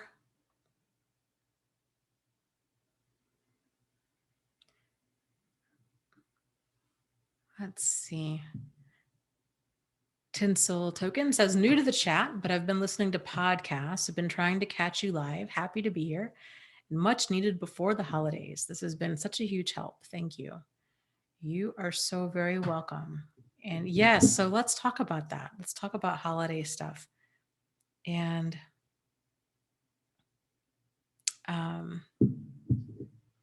how is what are you guys doing? How are people feeling about that? Holidays are kind of a notoriously difficult time, I think, for most people. And yeah, what are your plans? And if it's going to be a difficult time for you, is there any ways that you can kind of do that bookending thing that we were talking about? So getting support ahead of time and then getting support afterwards. What are some ways that you can do some bookending? Can you do a hot bath? Can you do a glass of wine?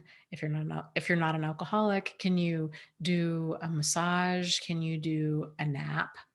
Can you, schedule some time to talk to somebody?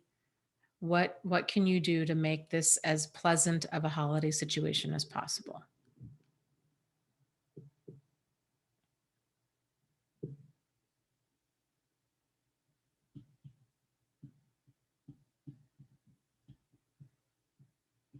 Okay, Jamie, where is the first part?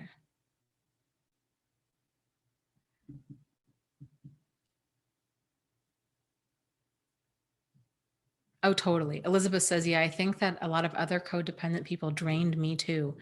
When they were so focused on a narcissist, I don't know. It's like I could see their dysfunction, but not mine. Absolutely. I was the same way. And I think most people are. Like, it's so much easier to see issues in other people's lives and not our own. And I think in large part, it's because there's not that emotional investment there. So it's really easy, if you've got a friend that's caught up with a narcissist or an online dating scammer, or, has a creeper for a boss, or what have you, to be like, this is a problem. But if they have that emotional investment or in a work situation, a financial investment where they're like, I can't afford to leave my job, they're going to continue justifying their situation because in their mind, they can't leave. So they're not going to be seeing it clearly. But yes, odds are what tends to happen is then people continue bringing this stuff up because deep down they know it's an issue, but they wish it wasn't. This is what I was going to say earlier. In the support groups, I will see people do this time and again, and I'm sure I did it too, where they'll say something like, I met this guy online, and here's kind of XYZ situation happened. What do you guys think? I will tell you, like 100% of the time, we as people, human beings, we only ask for advice when we know that there's a problem, but we wish there wasn't.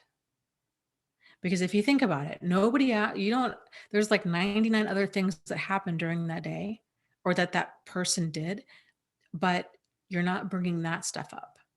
You're just bringing up that one thing. So deep down, that there's something like, this is not right. This is not normal. This is a problem. But because we're hoping against hope that it's not a problem, we ask for advice. And that's one of the reasons people don't take advice either, is because they ask for advice.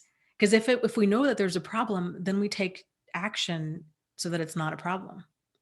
And we've dealt with it. Once a person's dealt with it, it reduces that need to then talk about it in terms like that. So, if a person,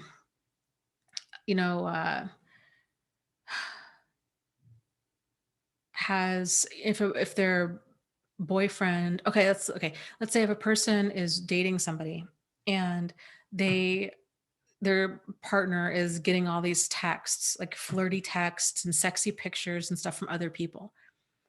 If they know that it's a problem because they're like, that's weird, but they don't want to break up with that person. So they're wishing that it's not a problem. What they're going to do is probably go to a support group, or they're going to start Googling it, or they're going to talk to their friend, or worse, they're going to talk to that person who is actively lying and trying to manipulate them. And they're going to try to get clarity. And then and this is the tricky thing about advice too, right? So like, because you can ask, depending on how healthy the person is that you're talking to and kind of where their moral compass is going to depend on the advice that they give you. So if you've got friends that have no moral compass and they're running around and they're cheating and lying and stealing and doing whatever, they're probably going to justify that behavior. And that's why it's really important to have people with the same moral compass as you do around you. So yeah, it can be really difficult to see a situation clearly like that. And then so a person's going to continue trying to get answers because deep down, like, your inner self knows this is a problem. And that's where that mental anguish starts occurring, because they're like, it's a problem, but I don't want it to be a problem. But it's a problem, but I don't want it to be a problem. But it's a problem. And then you start talking to them about it. You start fighting with them about it. Who is this other woman? What are these pictures? What's going on? And then because they don't want to deal with it, because they know it's a problem, but they don't want to deal with it. So they're like, she means nothing to me. She's just a chick. She's a friend. You need to lighten up. You have an issue. So they're just deflecting, like they're not wanting to deal with the issue because they don't want there to be an issue, because they don't want to stop doing what they're doing. Do you see how crazy making that is? So Of course they know that it's an issue. Like any grown adult knows, like, because if you were to do that to them, they would go through the roof. So they know there's that issue. So, okay, so then back to what um, Elizabeth was saying. So then a person on the outside of this who's not emotionally invested in this relationship working out, they're going to be exhausted by this, because then it turns into like this Jerry Springer thing of like, of course this guy is cheating on you. He's got 10 kids by 10 different women and he doesn't pay child support on any of them. He doesn't even see any of these kids.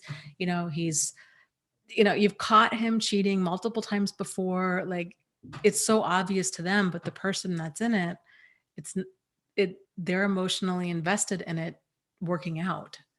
And so then it just exhausts other people around them because they're like, you know what? I can't do this anymore. I can't handle it. Yeah. Hope says, yeah, finding out about narcissistic abuse really does feel like you started your life over again. Yes, it absolutely does. And um, it's a bomb. I mean, it really is a bomb that just goes off in your life. And there is this huge starting over period of relearning everything, like how you interact with the world and how you go about trusting people in a healthy way, and kind of, warning signs of problematic behavior, and learning to love yourself, and just all kinds of stuff. All kinds of stuff. And Maria says, talking to Elizabeth, I didn't have fulfilling relationships. I had draining ones, but I chose to play therapist. Yes, I want happy people who don't need me emotionally now. Like, let's just have fun. Yes. That's been another really big shift in my life too, has been, man, I tell you again, like, it's so hard to see it when it's your own, when it's your own stuff. But I had a lot of friends in my life where, um, like, we bonded over crisis. I was either in crisis or they were in crisis. And and it's interesting because back then, I look back on especially the more problematic relationships that I had when I was younger, where I was being mistreated and lied to and cheated on and gaslighted and all of that stuff. And it makes me sad that I ever thought that that was love. At the same time, I look back on a lot of these friendships where that were equally as toxic, um, and that I ever thought that that was a friendship, because it wasn't. It was generally very one-sided. So it's just very eye-opening. And yeah, it's I'm to the place now where it's like, you know what, I really am very particular about who goes in my inner circle. And this isn't to say that it's about having people that are perfect, not by any stretch, but the people that are in my inner circle now, they're solid, good people. I like, they are good to me. I try to be good to them. It's very much a give and take. And you know, it's just a learning process of how to relate differently to people. I don't know how else to describe it. Um,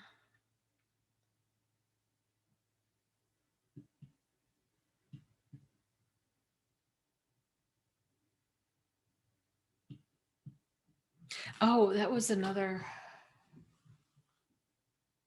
thing I wanted to bring up real quick. Something that came up in the support group that I thought was worth discussing in here is, and this, and again, all these discussions, when I talk about stuff in the support group, please know, like, none of it's specifics. We get pretty much the same questions all the time. So it's, I'm not calling anybody out specifically here, but um, one of the questions that it's come up, and has come up before, has been, I was seeing this guy. He was a really great guy, and it's been about, over a year. And then I started kind of these cracks in this mask, and he started to become, either really condescending, or things started to get kind of that devalue stage began to kick in. And the gal in the support group was saying, is this normal? And how long do we really need to wait in order to fully know somebody? And people were chiming in, okay, really 12 to 18 months. And my first answer was, yeah, it really is about 12 to 18 months. But then I thought about it and I'm like, you know what? Actually, let me take that back. There is no like precise time. It's in a relationship, it's going to be continually taking the temperature of that relationship. So there is no, okay, we're now at month 19, and so now you're out of the danger zone. You know them, you can get totally comfortable with them. From here on out, you know who they are. They're a nice, normal, decent person who has open, honest, sincere, solutions oriented communication, and they're not abusive. Like there is no, and this is what concerns me about talking about things in absolutes, because it's people and it's behavior, and you know so there's certain there's certain kind of like guidelines or timeframes. Like, it takes a while to get to know a person. It really truly does. Normally abusive people kind of show that side of themselves sooner than later. You start seeing kind of cracks in that mask generally within that first month. There's going to, but it also depends on how kind of finely tuned a person's radar is to scan for that stuff. Because there's always, it starts off small, and then it progresses with kind of as more comfortable as they get in that relationship. So, but it's sometimes people are married to somebody, and this person might have what they would consider to be like quote unquote normal, like workable behavior. They might tell themselves, oh, this person's not perfect. Like, yeah, they can yell from time to time, or they can be really arrogant or really controlling, or whatnot. But then they have a baby, or they buy a house. And then that person, kind of really goes like full narcissist on them. And then they're shocked. They're like, wow, this person did a total 180 after we had the first baby. And now they're awful. Like, they berate me, they yell, they lie, they scream. I think they're cheating. Like, they just lost their mind. And that's really common. So the point of what I'm trying to make is, it's taking the temperature of a relationship and how you feel about it always. So if things start going a little strange, where you're like, you know what, I'm not okay with that. Because that's,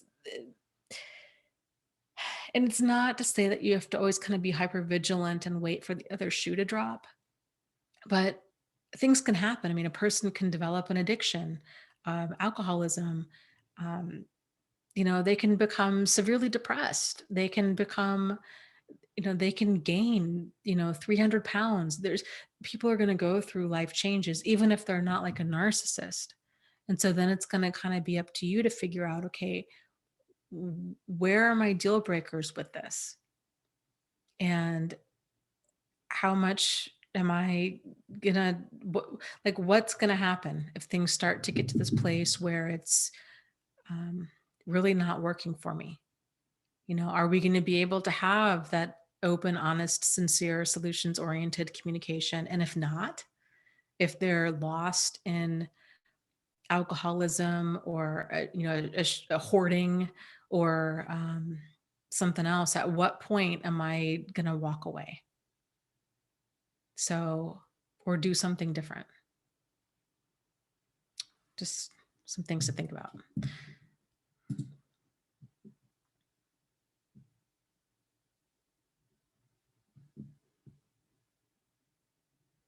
And Benjamin says, yes, having an unplanned baby really adds pressure to any relationship.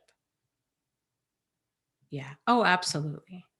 Absolutely. But again, stress, it's okay to be stressed. It's okay to be frustrated. It's okay to feel totally overwhelmed.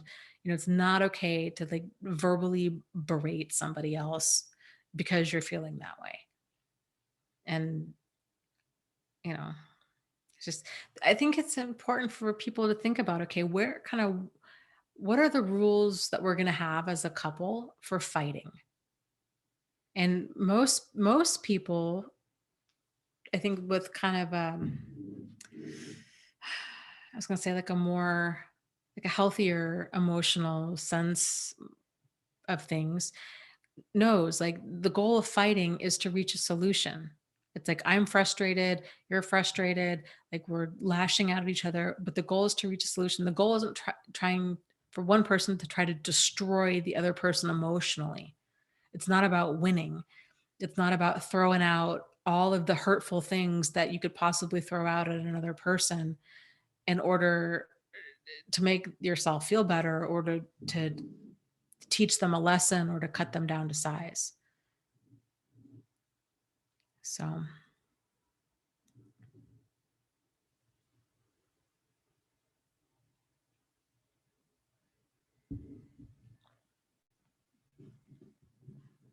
yeah, Missouri Cowboys, yeah, says most know to stay away from somebody with a sledgehammer. This a sledgehammer kind of person pulverizes the concrete block with one swift blow. It's the little taps with the hammer over time that creates a pile of dust. Absolutely. Very well said. But even that, even then, like even with that sledgehammer personality where it's like that 180 and then you're dealing with Dr. Jekyll and Mr. Hyde, if that comes on out of the blue like that, because sometimes the warning signs we see aren't necessarily like indicative of a bad temper. So like I'm thinking about one person in particular um, in my life who, started the signs that I was seeing is arrogant, um, grandiose, really thought and still thinks he's God's gift, real lecherous, looking at other women. It's one thing when you're at a restaurant or you see an attractive woman and you're with or a person in general. If you're with your significant other, it's not okay to like stare or to be like, damn, like, you're just, wow, you're, making sure I gotta see more of that, to just be so inappropriate. It's not like that's outrageous. And so there were stuff like that was going on with this one guy. And, it's not normal for your partner to flirt with other people, period. It's definitely not normal for them to do it in front of you. And so that kind of stuff this person was glossing over.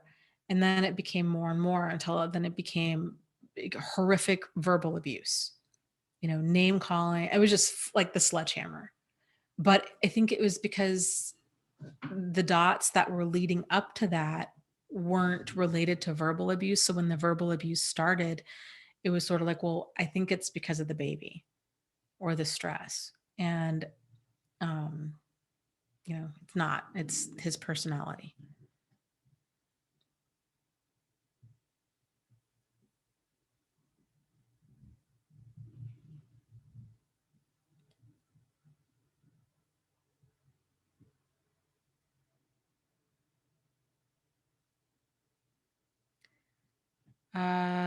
The Bam Fam asks, how do we make an escape from a narcissistic family dynamic? Oh, that's a challenge. That's a big challenge because there's oftentimes, it's sort of like removing a cancerous growth from your life. In order to remove cancer, they oftentimes have to remove a lot of the surrounding tissue. And so that's how it is, whether that narcissistic person is your mother, or if it's your husband, or if it's a sister or whoever, because there's going to be people that are going to side with them, that are going to try to push you back into it, that are not going to understand that in order to really kind of get that peace back in your life, it's going to be setting some solid boundaries and possibly going no contact with a handful of people. I don't know if I've ever come across anybody that's really gotten like one narcissist out of their life without having a lot of like collateral damage. So it's difficult, and it's, I would imagine, very difficult for family because it's, there's that added guilt and obligation and pressure of all that. So, okay, so it's with the father. I would anticipate as much as you possibly can about what other people are going to say and how you're going to respond to them, and to get really clear in your mind about kind of what you how that's all going to play out. Mm. And you live with him. I think perhaps the first step is to get, if you, and I don't know your situation, if it's a financial one or if it's a cultural one or kind of what have you, but if you can get out from under the same roof, I would start there. So getting distance between you and that person. Sometimes again, like depending on your situation, a great uh some ways to do that can be uh going to school in another state or in another country, or joining the Peace Corps, or joining, different types of groups to just get out of the house. So, oh, that's a good one. Benjamin is saying what he does is he gives them exposure limits, like 15 minutes, and then I have an appointment with somebody. That's it, some good ideas too. So like you can do things like, if you're not comfortable for whatever reason, like having that open, honest, sincere, solutions oriented communication because they're not going to understand, then a way to do it would be to have some excuses on hand, like I have a headache and I'm going to go lie down, and just make it because if you're not going to get through to them, then that can just be an exercise in futility, and kind of as when it comes to those kinds of situations where it's just so much, I'm not a fan of lying, but I am a big fan of picking and choosing your battles. And I think sometimes you just need to do what you need to do in order to get yourself safe and sane. So if it's saying, you know what, I've got a headache, or you start working 60 hours a week, or you just start taking up a lot of hobbies, things like that. Okay, it's financial reasons. Um, yeah, staying really busy, developing a plan to get out of there. Hope says, I think it was Bear who told me about going to school in Germany. Yeah, I mean, I had a friend uh, back in college, and when she started a PhD program, she picked one intentionally across the country, and I'm sorry, across the United States, to get away from her mother. And then I think it was before that, before she started her PhD program, she joined, it wasn't the Peace Corps, but it was another group like that, and went to another country for like a year just to get away.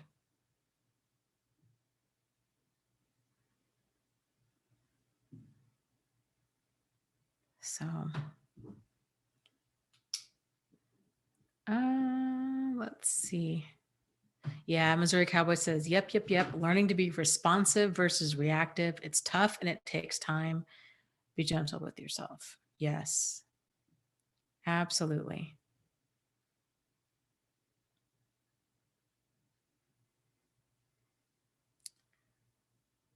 Bam Fam says, I do stay out of the house a lot.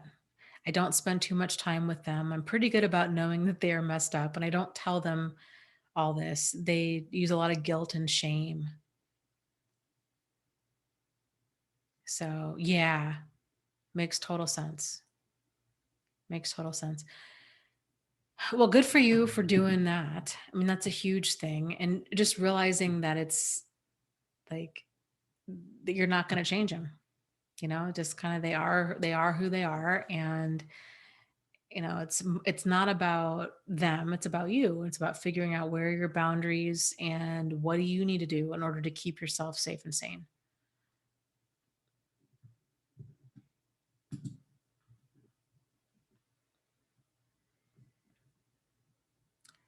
Dinah she says, I specifically moved to another state to get away from my mother.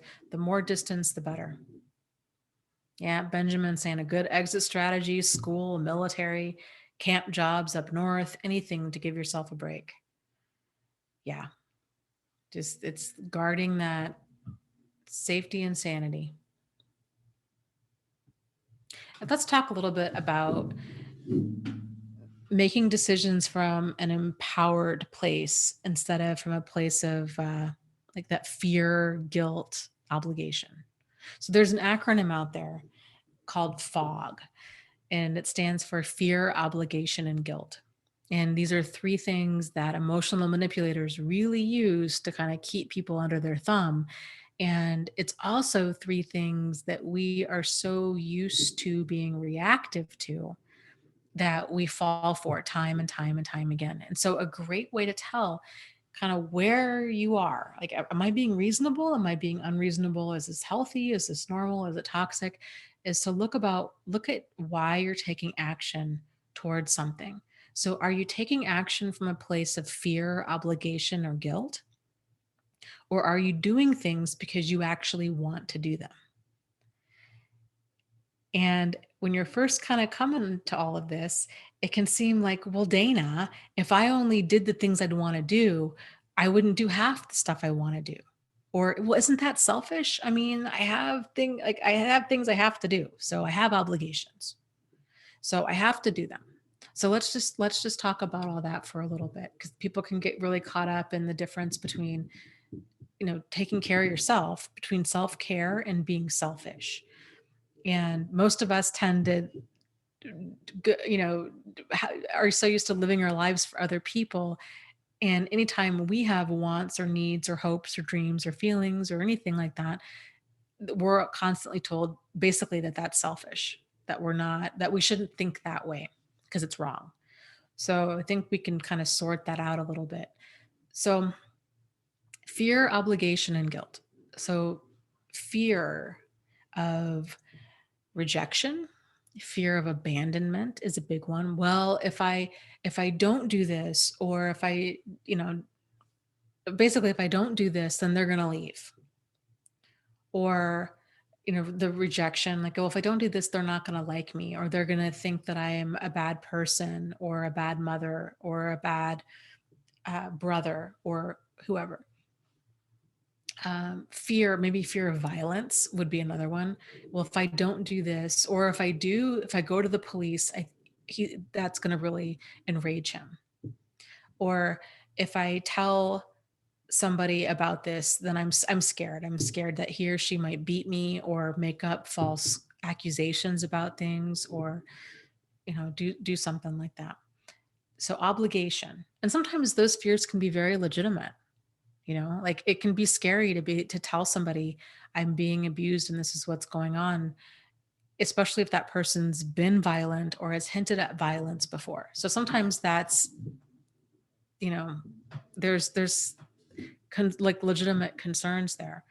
But I would encourage people to take action from a place of strength, because even though there's that fear there and it might be legitimate, continuing to not act is just kind of delaying the inevitable. Like, something needs to happen. So if you're living in fear like that, then there's something needs to change. So obligation of, well, I've got to go back and visit. They're my family. Or I've got to help pay for, my little brother's tuition. He doesn't have anybody but me. Or, my abusive mother is dying, so I've got to go back home and visit her. Or, well, my husband said he was sorry, and so I feel like I owe it to him to give him another chance. So those are kind of a lot of different examples of obligation. Guilt is a big one. Well, in my religion, it's not okay to divorce. Like, I'm breaking up a family and I'm going to hell. Or, she's my mother. Yeah, she was abusive, but she's not getting any younger. Or them saying, you know what, you're really bad for doing this. Look at what you've done. You're the one You're the reason I abused you, and now you're the reason why this family's being torn apart. Like, this is all your fault. If you had just done things differently, we wouldn't be here right now. I hope you're happy. So those are some examples of guilt.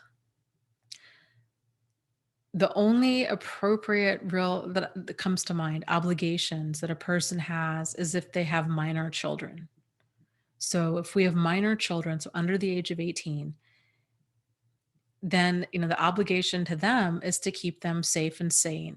Safe and sane, clothed and fed and in school is pretty much that's the obligation. And of course, like ideally like loved and supported and all of those things too. But we have to make sure that they're, getting their needs met. So, and that can be a balancing act too for a lot of parents. I mean, a lot of parents are like, okay, I'm just going to give and give and give to my child, but then not to myself. But there really needs to be that balance there, because if you're totally depleted, then you've got nothing to give to your child. So there needs to be that balance. But outside of a minor child, okay, so taking action from a place of this is what I want to do versus this is what I feel like I absolutely have to do and I don't want to do it. So taking action from a place, I was talking to a friend the other day who has a very difficult relationship with his father. His father was physically abusive when he was younger, and there's a lot of shame and guilt and blame and all kinds of things. And his father was recently diagnosed with cancer, and so he's going out over the holidays to visit him. And so here's what he's doing right about this. He has the awareness that going home is stressful, that it's not enjoyable, and that it tends to, nobody enjoys it. Like everybody's angry. There's all of this kind of unspoken stuff and the tension and things that have just built up over the years. His family is not his people at all. They have nothing in common. So then everybody's just kind of sitting around the table staring at each other. And so he realized, he's like, you know what? It is what it is. Like, I wish my family was different, but it's not. So he decided he's going to go back this time around. He's going to stay for 2.5 days, and then he's going to fly home. And he's like, yeah, he's like, they want me to stay for a week. He has the time off work. He could do it. He's got the money, but he's like, he's like, it just made me realize like that a week is too long. I can't stay for a week. I can do 2.5 days. And, and I think really, he can hang out with his girlfriend ahead of time. He's probably going to hang out with his girlfriend after that, or then we're probably all going to hang out. So, and he has a therapist. So he's got his support system, in a row and all figured out. And so we were talking about kind of making that shift of making it from being about them to being about us. And so he was saying, he's like, yeah, going home, it was this sense of obligation of like, my dad's got cancer. I need to go back and visit him. Like it would be the nice thing to do, the right thing to do. But like, he really didn't want to really go back. It was just out of obligation and guilt. And so we were talking about like, well, what if you were to go home and instead of making it about your dad and this trip of obligation of like, I'm going to go home because I want to go home and kind of have and make peace with the situation so I don't have regret for after he passes. If you're going to go, maybe that would be a more like empowered reason to go. And it was interesting because that was a big shift I had to make with my own family, like many, many, many years ago. Of like, I can't be getting dragged around by the nose because they want me to go home. They want me to do this. They want me to do that. And I'm spending money I don't have, taking time off work that I don't have, doing all these things, trying to make a relationship when it's very one-sided. Like there's not a lot of effort being put my way, but I'm expected to make all the effort, and then it's not enjoyable and people don't even take time off work, or it's just finally I'm like, what am I doing? Like, this is nuts. And so, and I think, so we were talking about that and he was like, yeah, I think you're right. Like, I'm going to go and it's going to be about kind of me making peace with things. And it's probably going to be my last trip out there. And so I don't know. So anyways, It's just stuff to think about. Like, how can you make it more about this is an empowered decision because this is something that I want to do? Because it will make you feel significantly better because it's you getting your power back.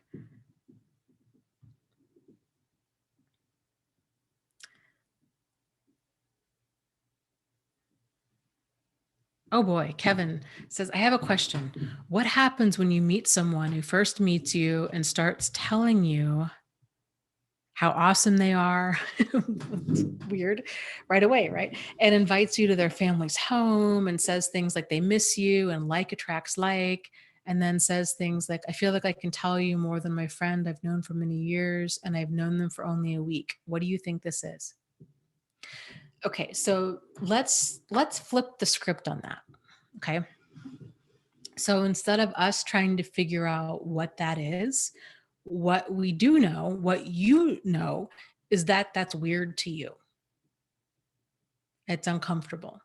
So we can second guess, like, is this love bombing? Are they a narcissist? Are they being manipulative? Do they have weird boundaries? Do they really mean it?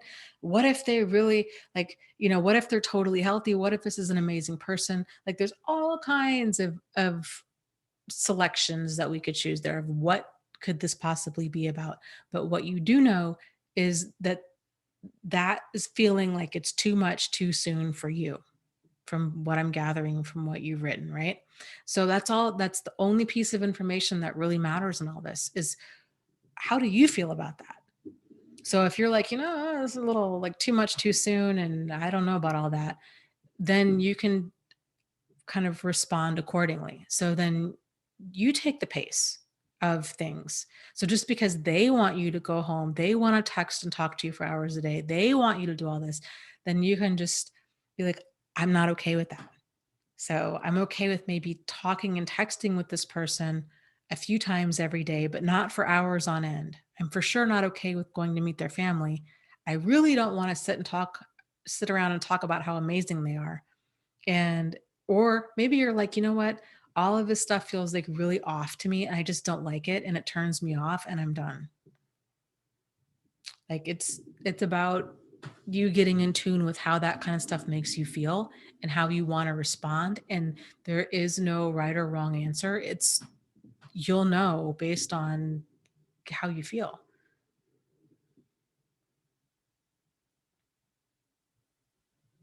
That's interesting. Kevin says, yeah, it's way too much too soon. And the thing is that he's a guy, which is something that makes me feel really weird since I'm not gay. Yeah.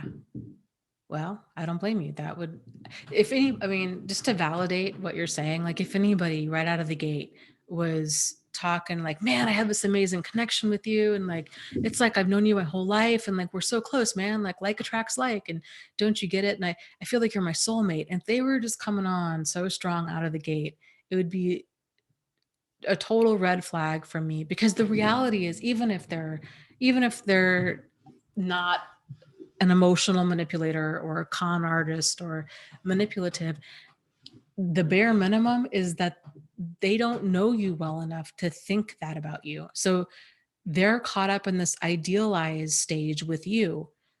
And it happens to a lot of people where they're like, oh man, especially if a person's, hasn't met anybody like them in certain ways in a long time. So like I think a lot of vegans feel this way, and a lot of people that are like entrepreneurs or writers. Oh my God, my writers group.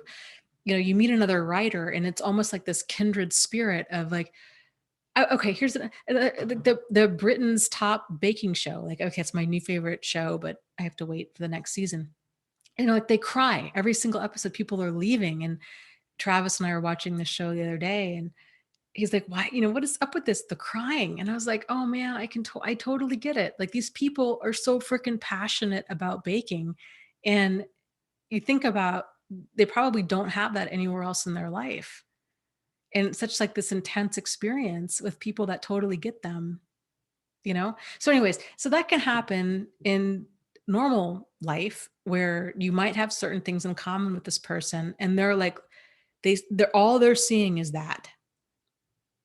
And they're so focused in on that. where they're like, man, this is so amazing. Like this guy totally gets me. We're like best friends, blah, blah, blah. But the reality is it's like, dude, you don't know me well enough to like, to really sincerely feel that way. Like he might really sincerely feel that way.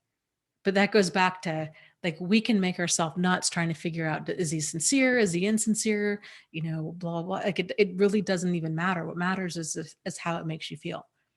And if it's kind of skeeving you out, like it's okay to start distancing yourself and to whatever degree that you want to.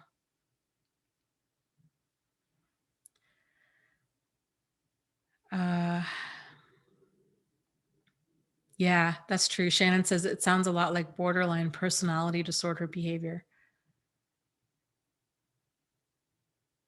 And Kevin was saying yes. And Kevin says, can you be both a borderline and a narcissist? There's a lot of overlap there. So it can be really difficult to kind of tell, but either, you know, really either way, if it's a problem, it's a problem. Dude, yeah, if he's making you uncomfortable, he's mirroring you, he's coming on strong like that, he's really wants to kind of make you his new best friend and you're just not feeling it. Like you don't owe him an explanation. You don't need to talk about it. You don't need to justify it to him. Like you don't need to hang around and wait for his behavior to get even more intense or kind of obsessive or bizarre. Like it's okay to just start staying busy and not texting him back, you know, or just, you know, just start kind of backing up.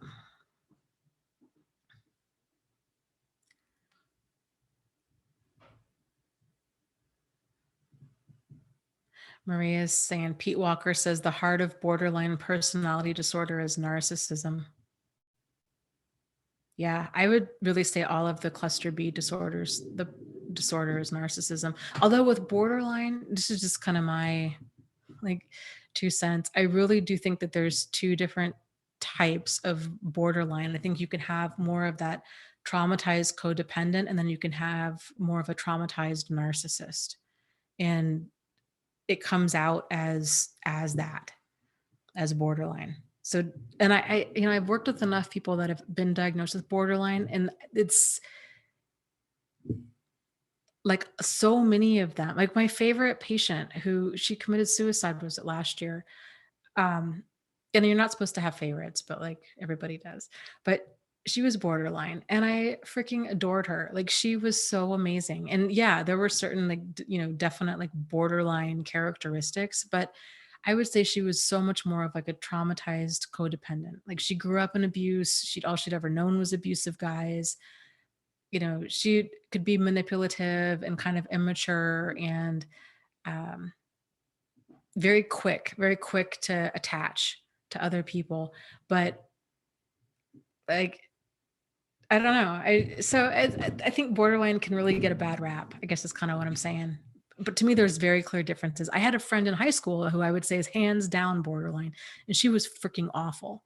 And so I don't know. I think it's like any disorder, right? I mean, there's all these different kind of faces in different ways that it expresses itself. And some people can have borderline personality disorder, and even if it's a severe case, there's still a lot about them that's really enjoyable and likable. Other people can have a severe case and be absolutely exhausting to be around. Like my next door neighbor I was telling you about, Mrs. Kravitz lady, I would say borderline personality disorder. And just the level of like manipulation and the lying and the just kind of pot stirring and the triangulating and the weirdness and the you know, it's just exhausting, absolutely exhausting, you know. But not every borderline person comes across like that. Just I guess just kind of like not every narcissist comes across the same way either. So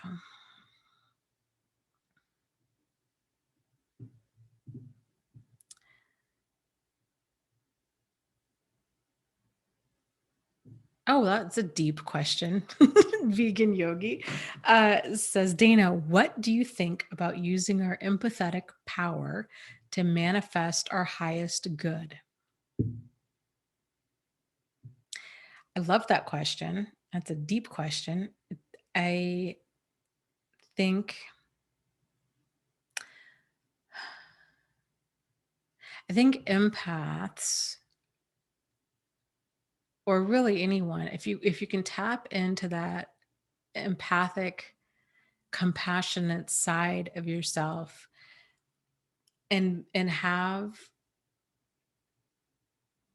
and like, I guess, kind of like learn boundaries and really learn self-love, then that's when a person's true authentic self and true power really kind of just clicks into place. One of the biggest struggles with so many empaths and really compassionate people is that they feel this need of, like, I'm here on earth to do this, like, I care so much about other people, and we're so in tune with other people's pain, especially, that we're so out of tune with ourselves. And then things become a problem because we don't, then we're like, we're not sure whose emotions are whose. And maybe we're not even aware that our emotions are so negatively impacted by our environment, or even positively just impacted. Like, we're not aware that our emotions are so easily influenced by our environment. Like, I know, for here's an example for me. When I was in nursing school, um, we were doing, you do your clinical rotations in a wide variety of settings. And I had the hardest time with hospitals. And I didn't know why. But I knew when I finished that setting, I'm like, I am never going to work in a hospital. That was the one piece of clarity that I really had. And it wasn't until many years later that I came across the term empath. And I'm like, that's exactly what's going on. Like, I feel the pain of getting an IV. I feel they have a broken shoulder. I feel like I have a broken shoulder. I was over empathizing with them. But there's, so I guess in certain situations, like, it's great to have empathy for another person. So especially if you're a nurse, right? Or like you're a caregiver, but there's a line where then it becomes debilitating because they're in pain and you're in pain. And so then you're trying to stop the pain, but you might not necessarily be taking the correct action of, because you're trying to just get out of pain. Do you see what I'm saying?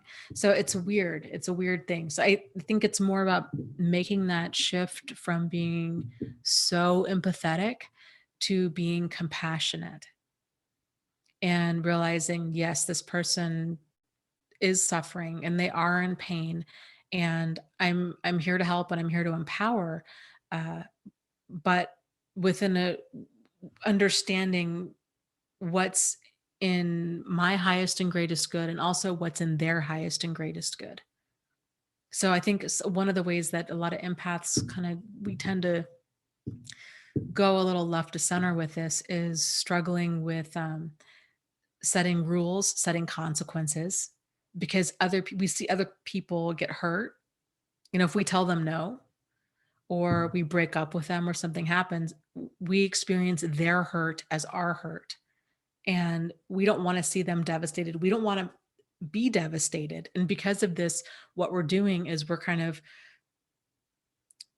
delaying, we're taking the short term action to stay out of pain, but we're delaying the appropriate action for the long term. And that causes problems. But yeah, if we can really get in alignment with our authentic self and what it really means to, like, love ourselves and to love other people from a place of empowerment, then yeah, then it's a huge, huge thing.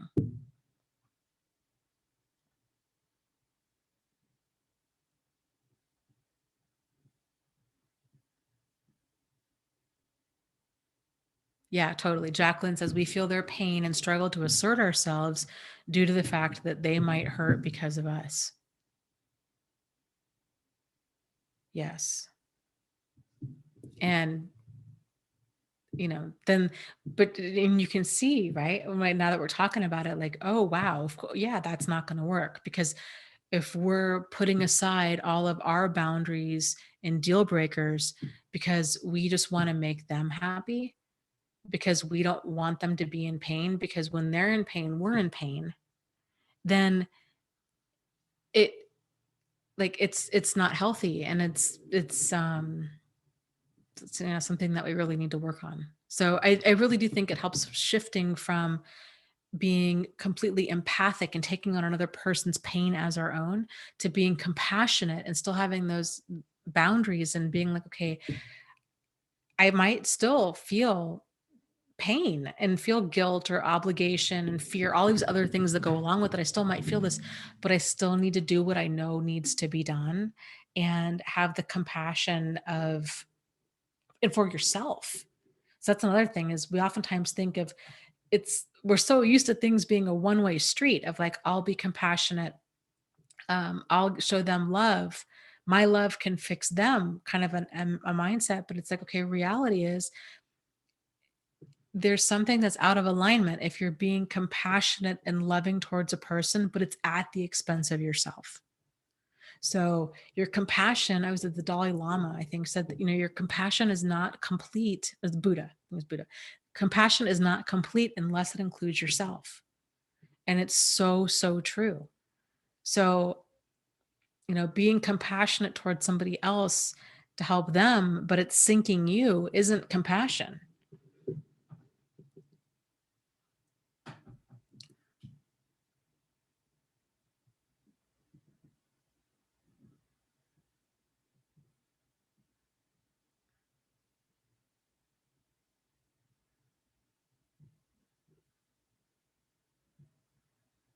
Yeah, that's a good point. Missouri Cowboy says yes. Yeah, like when two people are seeing each other in pain, and if one person's in pain, another person's seeing their pain, then it makes two people disabled by pain. Right. And that's the thing. Like, you don't want a nurse or a doctor who is so empathetic that they're taking on your pain, that they're avoiding causing you more pain. Like if your arm is broken, it probably needs to be rebroken, it needs to be set. Or that IV might need to be put in, or something might need to happen that's going to cause you more pain in the short term, but to heal in the long term. And so there's there's like a line for that kind of empathy where it's good to a point, but as long as you're still able to keep the appropriate response to a situation.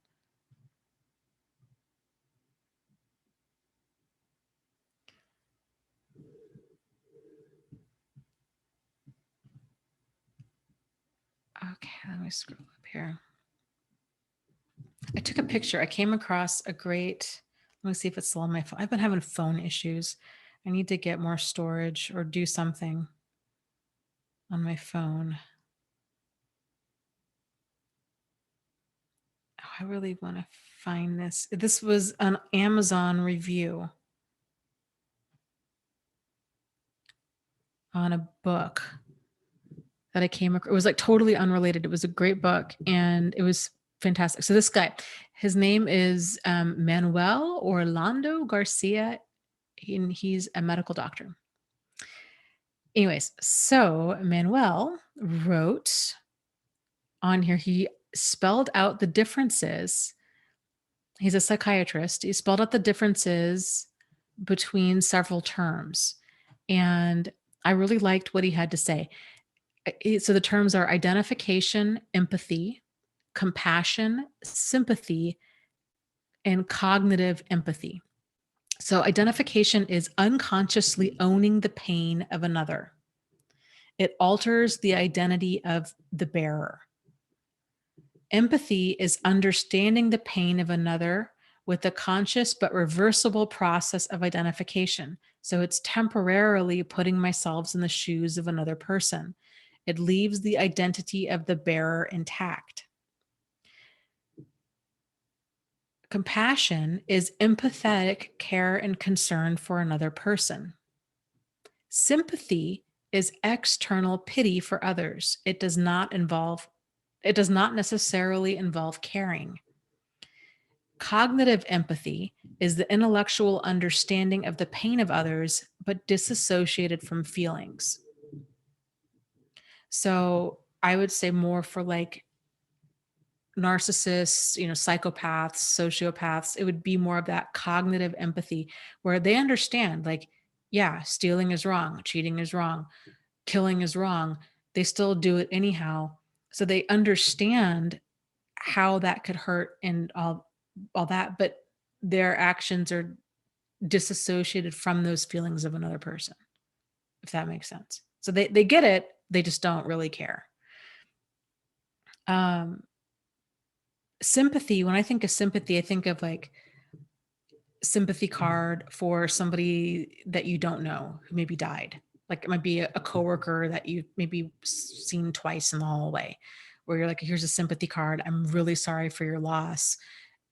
And you might on some level feel it, but it's really hard to have those feelings of caring when you don't know the person, or maybe a better example too would be um, when there's kind of like what would you call that? Like almost like a battle fatigue thing. Like when you hear about these tremendous wars or even 9/11, things like that, where there's so many people that die all at one time that it's hard to even begin to empathize. It's hard to even wrap your mind around the pain of the whole situation. And so there's just this massive outpouring of like sympathy of like, oh my God, like I am so, but there's, I guess even then it's still caring, right? Like it's still that I'm so profoundly sorry for your loss, even though you don't know the people, like you care, but you're not emotionally necessarily connected, assuming like you don't live in New York and didn't know anybody that died in there. Do you know what I mean? So, um, anyway, I thought that those were some kind of interesting differences that he spelled out there. I think what we tend to fall into a lot is identification, which is that unconsciously owning the pain of another person to where it changes us. And whereas empathy is understanding the pain of another person, but to where it doesn't change who we are. Like we can empathize, but not let it like, radically impact us to where it changes us.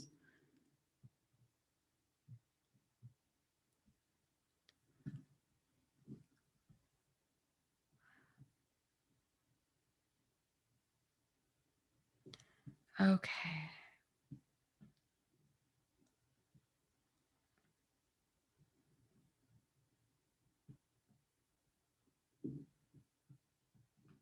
Yeah, the BAM fam says it's frustrating to get isolated, then suddenly having an empath friend who's been through narcissistic abuse and suddenly doesn't want that near her because it's too negative.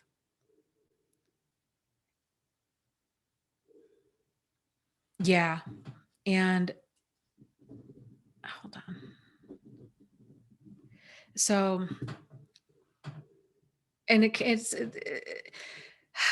was saying before, it really is, it's like a bomb that goes off in your life and it's so incredibly painful. And that's the thing with trauma of any kind is because a big part of healing, and you'll go through this too, a big part of healing is almost like not remembering. It's really hard for a person to go not remembering and not even wanting to remember. Like they've moved past that place. And so there can be that level of like empathy and compassion, but it's also this space of like I can't go back there for me. Like this is not healthy for me. I'm feeling all of this anger and this rage and the hurt and all of this stuff all over again. And it's just too much. And um, so yeah, it's very, I encourage people to reach out for support for those that do understand and do get it, kind of for that reason, because it's really difficult for a person who's not still in it to relate or to even want to listen for any length of time. It's really difficult.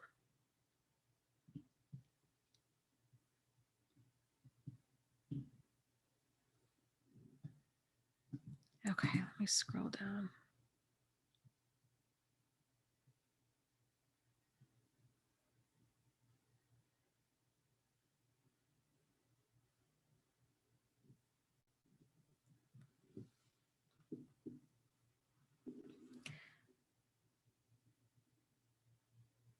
Hmm. That's interesting. Kevin says, I had a narc dad and I have this urge to want to be protected and secure by people. I have huge empathy for people.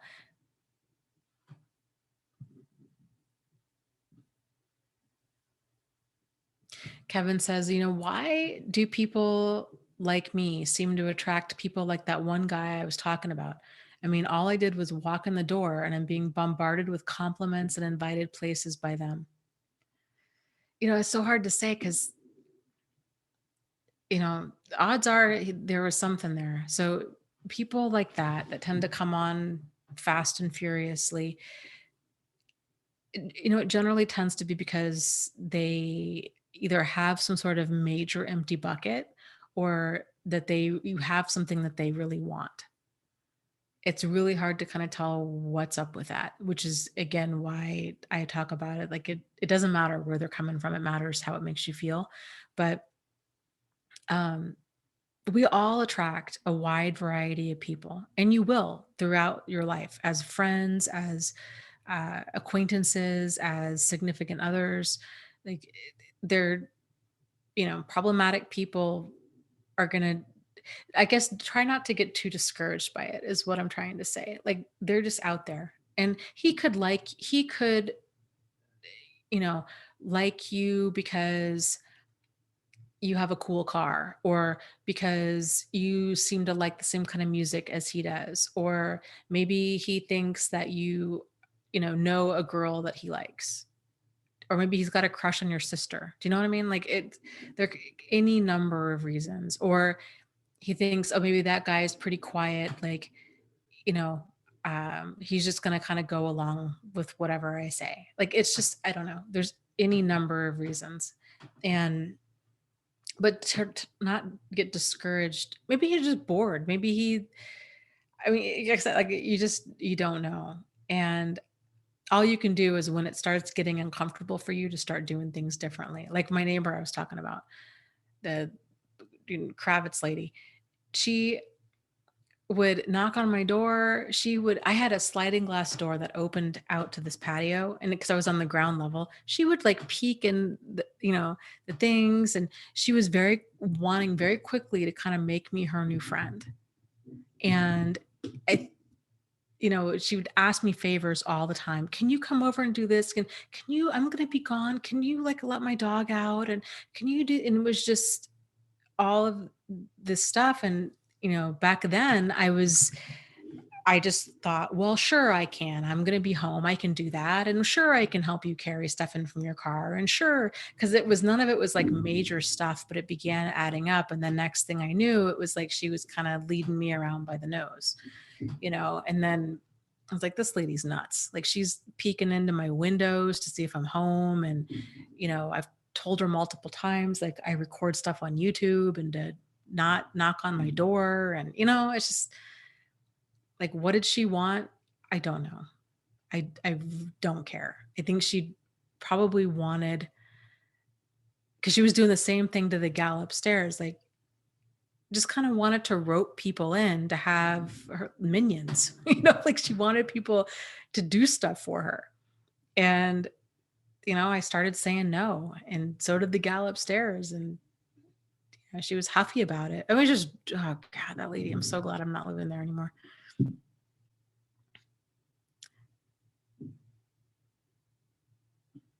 But the thing is though, now that you're realizing it, now you can start to kind of take your power back and start setting some boundaries and realize like, okay, this guy's really making me uncomfortable. I don't know what his deal is. Next time I'm gonna, he's around, I'm just gonna stay busy on my phone.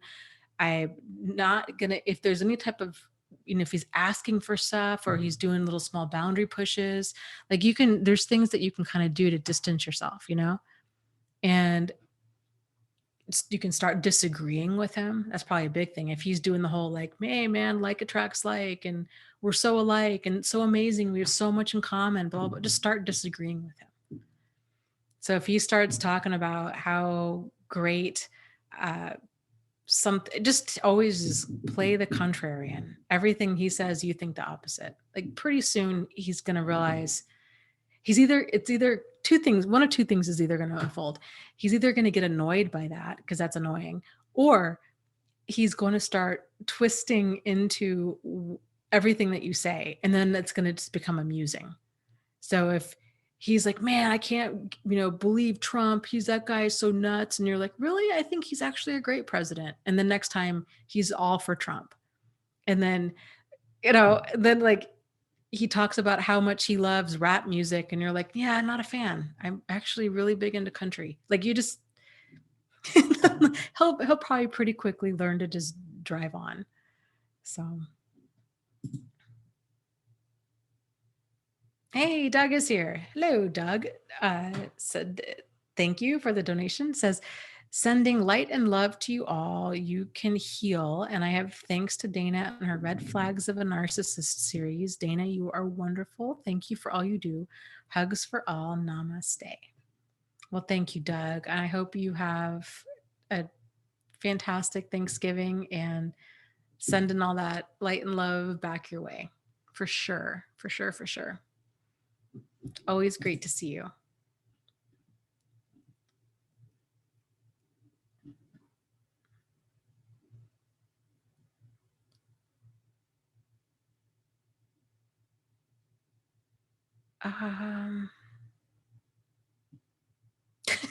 Little miss is talking about people telling way too much way too soon, and says little misses, it's like, I'm not qualified to handle this information, ma'am. I'm just trying to hold the door open for you. Yeah. There was a gal, I used to work at a nursing home, and she was incredibly, it's just interesting. It's interesting to kind of observe manipulative people like across the lifespan. And anyways, this one gal there, she, was in a nursing home. I don't know, she's probably 85 or so, incredibly manipulative. And her own children had nothing to do with her. And she would, oh man. And of course it takes a little while to catch on to like what's really going on, because it's, for most people, it's not on your radar. You're like, but she's so cute and old and nice and, seemingly harmless. And oh my goodness, her children are so awful for not wanting to visit her. And then you kind of spend some more time and you're like, oh yeah, okay, I get it. And she would do stuff. She would invent, she was always sick. It was always some fake sickness. And she needed to go to a doctor, and she needed these things, and she needed something special. And she had, I think it was a daughter, like one daughter that she was able to kind of rope in to come in to see her every now and again with, fake illnesses and some stuff. And I don't know, it was something. So I don't know, it's interesting stuff.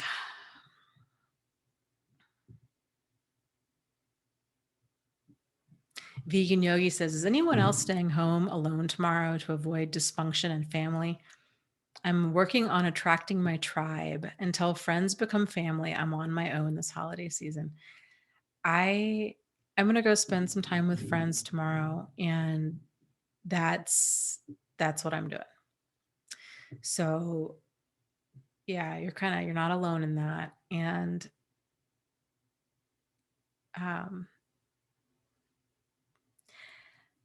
have you gone to any meetups?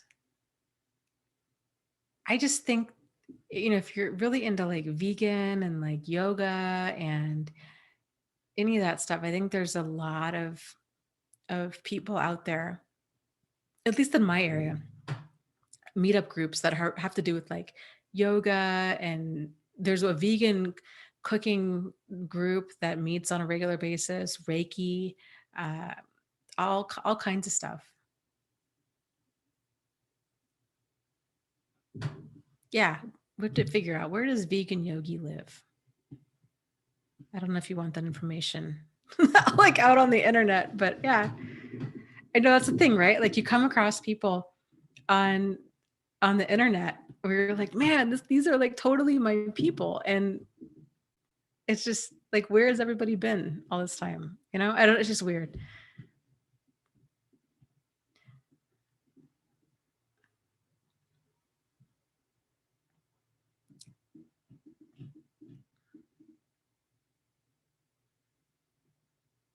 Oh, I love that. Benjamin, smart. I love it. Says, I found saying no is the same as I love me too. I love that. Yeah, that's huge. That's huge. It's so much truth in like paying attention to, you know, what we say no to is just as important as what we say yes to. And it's really, so much is a reflection of kind of where we are with stuff, and with ourself and everything else.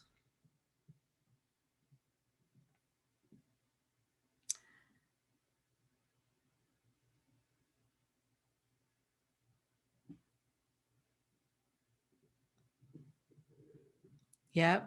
Some Missouri Cowboys talking about sadistic narcissists, saying some narcissists derive pleasure from seeing others in pain, and they target sympathetic people just because they can. It's twisted. Yeah, there was a really, hold on, I gotta adjust my, falling out of my chair here. There was a really interesting documentary that's out there. I don't know if it's Netflix. Um, on called is it Tickle? I think it's called Tickle. It has a big feather on the cover. Wow, freaking crazy. And it's so interesting. It's if you haven't watched it, if you really want to watch like the inside workings of a truly sadistic psychopath, that would be a documentary to watch. And I'll tell you a little bit about it. So spoiler alert if you if you want to watch it. But it's this guy who is a journalist, and he decides to start looking into this story about this one guy. He comes across like these tickle, kind of like almost seeming like little kind of fetish um, type things, where they're recording these high school boys being tickled. There's no sex, like they have pants on, like it's just it's just kind of strange. And so he starts looking into this, and kind of turns out that the guy leading all of this is this really powerful guy who was an attorney, and then I think he lost, I think if I remember correctly, he was an attorney, lost his license, and uh was basically targeting these young high school boys and paying in poor areas of town. Like there's a tickle, they called it tickle cells, like these like cells all across the country. There was one here in Michigan, and they were recruiting these boys, and they'd pay them, they'd put them up in a nice hotel, they'd pay them a couple $100. And um, then once they got that, like this guy would blackmail them and try to ruin their lives. It was crazy. And the stuff is still probably going on. Totally nuts.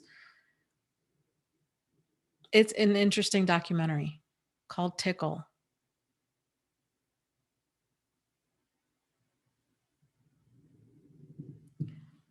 That's a good idea, Maria. She says, "Are you thinking about doing like a video, like top 10 books or top 5 books of the year?"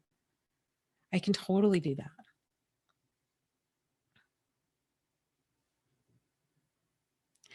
Shannon says, Richard Grannon has a new video about tests for narcissism. Is to try saying no. That's the stuff that concerns me so much, is because that's not always the case. That's a good one, and that'll get rid of a lot of people that are gonna like rage when you say no or try to set a boundary. I mean, that will get rid of some of them, but I will tell you, the ones that I have come across time and time and time again, um, generally they will say and do whatever they need to say and do in order to wear you down. So they might come across as like, I really respect your boundary and you mean so much to me. And we can take this at a pace that you want to take it at. And they will say all the things that you want to hear. So I encourage people, it's not about figuring them out. It really, really, really isn't. It's about figuring yourself out and and knowing like it's okay. Like it's okay for you to walk away from problematic people. Like there is no test that you can do to see if a person's a predator. Like if they're a good one, they're going to pass every single test. They're probably watching all these videos. So, you know, they're they're out there. My grandfather was incredibly charming and likable and was probably a child molester, So like you just don't see the wolves in sheep's clothing coming. Like you really don't. There's the feeling that something's off. There's the erratic behavior. There's, you know, it's just important. Like you set the pace of stuff and realize like if it doesn't work for you, it doesn't work for you. It doesn't matter. It doesn't matter what if they're normal or if they're a narcissist or even if they're healthy. Like if it doesn't work for you, it doesn't work for you. That's not what's going on with them.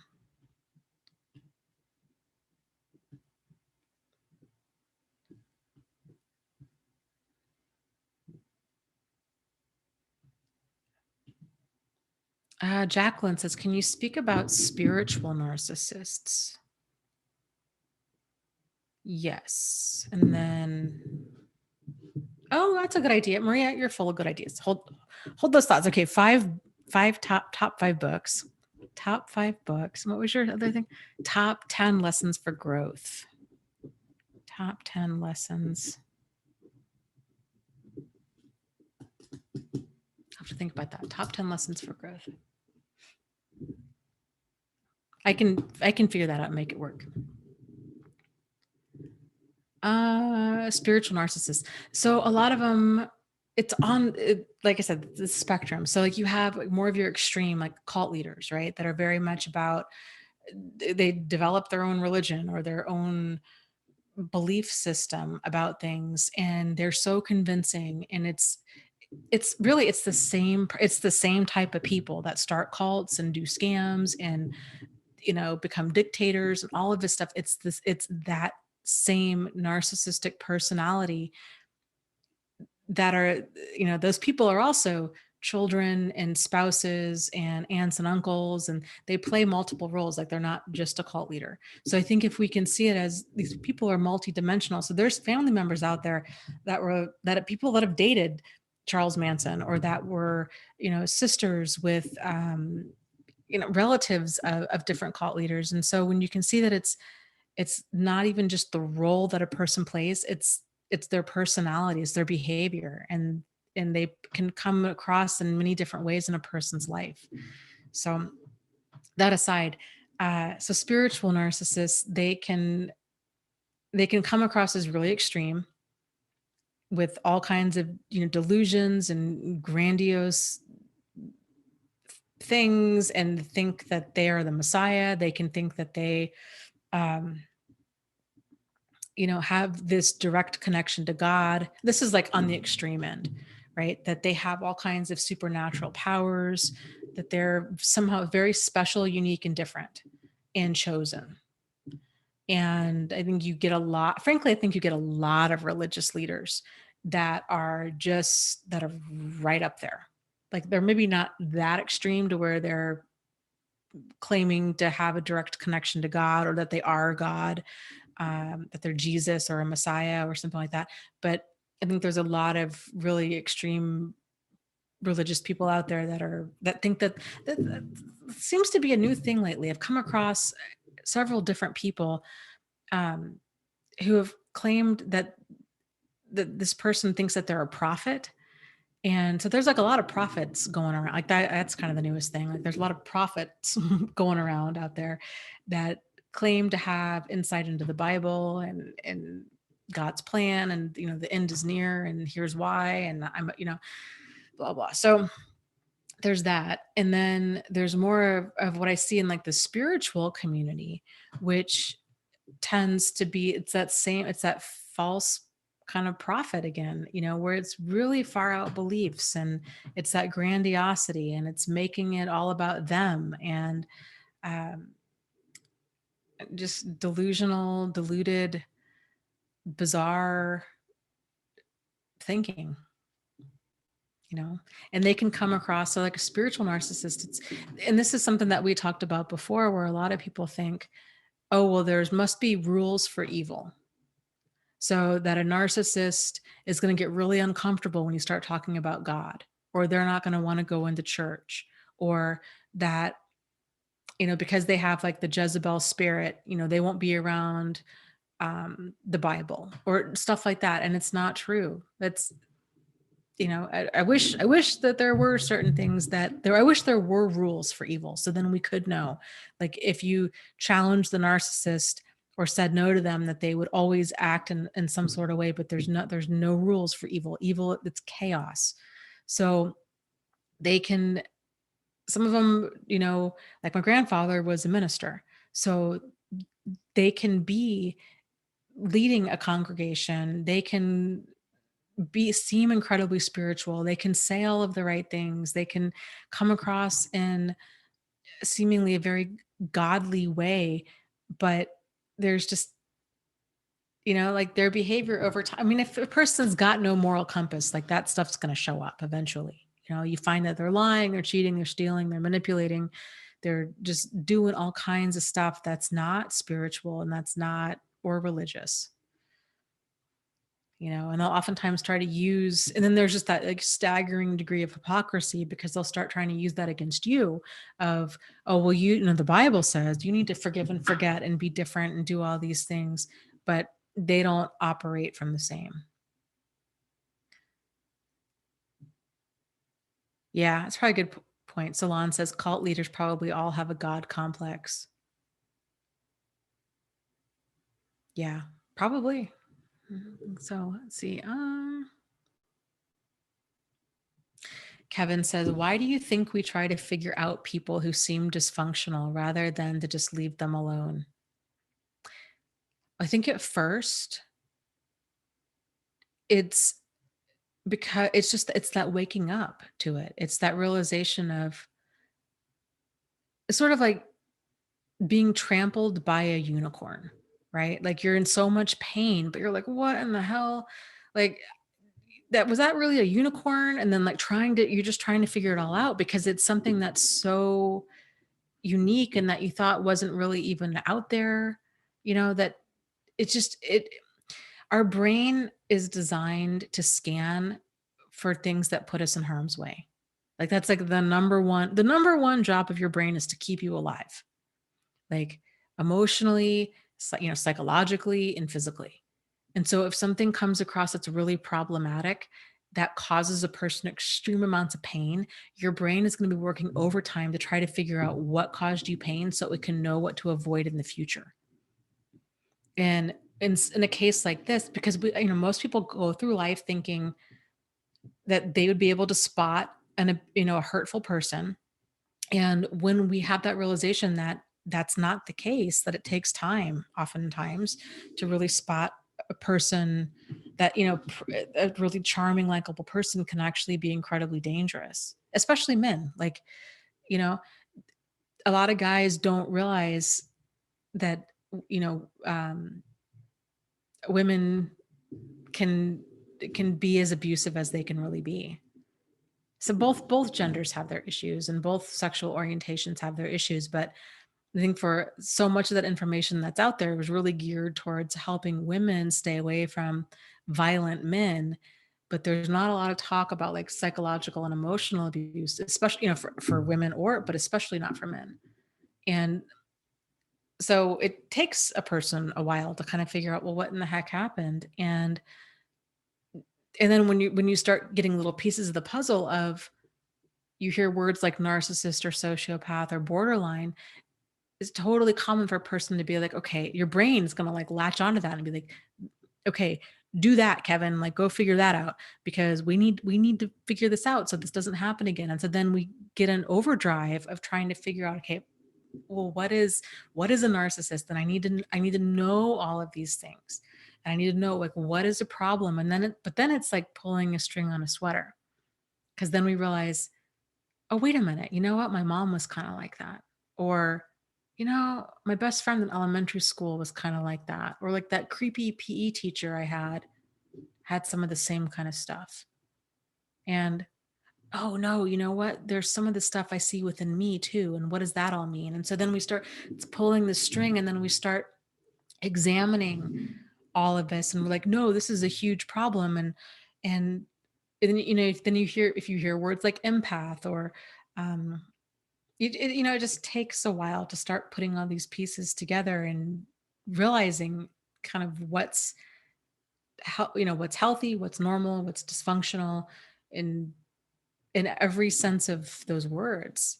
And so, but there does come a point, like there really does come a point when you have enough answers, when you've done, because I really do believe it's just a stage in healing. There's that info gathering stage where you experience a lot of pain. You need to figure out what in the heck happened. You get the answers you need. You start putting the pieces together. You see that this is not just this one relationship. Like there's a lot of stuff going on here. And then as you're moving forward in your healing, there does come a time and a place where you're like, it totally doesn't even matter like what they've got going on with them. It's it'll just become so second nature for you if something's not working for you, that you're just out the door. Like it, you know, and that takes practice too. So you'll be refining that as you go along and get better, because the more you get used to feeling good and being in an environment that feels good, the less you're going to want to be in anything different. And so then the more you're in an environment that feels good, whereas because before you probably weren't really aware of it, like we're just kind of numbed out to it for any number of reasons. But now that you know it, sort of like, I'm never going to let myself be treated like that again. Like I know how stuff feels when it's off. Like I don't, nobody's going to yell at me like that again. I'm not going to put up with, some girl texting all these different guys or trying to make me jealous, or trying to get me to pick a fight with some guy at the bar because she wants attention. Or do you see what I'm saying? Like you're not going to go there again, because it's just like, doesn't matter how cute she is. Like I don't do crazy. Like no more crazy makers. It's not worth it.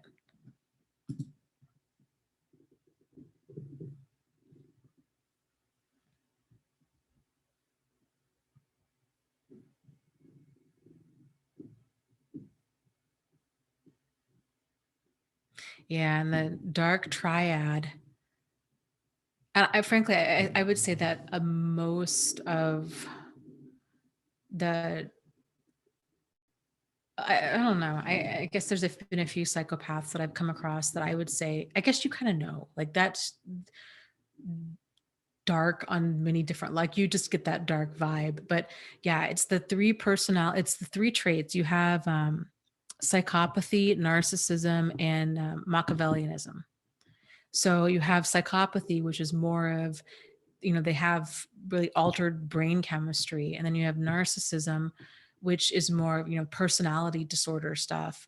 And then you have the Machiavellianism, which is a learned behavior, which is the manipulation. So it's just this trifecta of chaos, trifecta of destruction coming at you. So, their brain, like empathy is not there. They truly don't care. They just are there. They truly are predators, and they enjoy it. And they're oftentimes incredibly sadistic.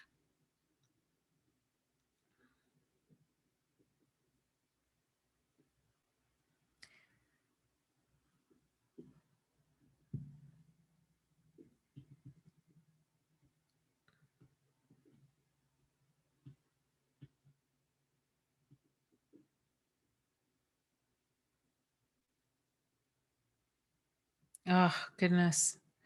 Shay is saying, yeah, she went through this and um, didn't have the resources to understand and deal with it, and got mixed up with a dark triad covert personality while being stalked.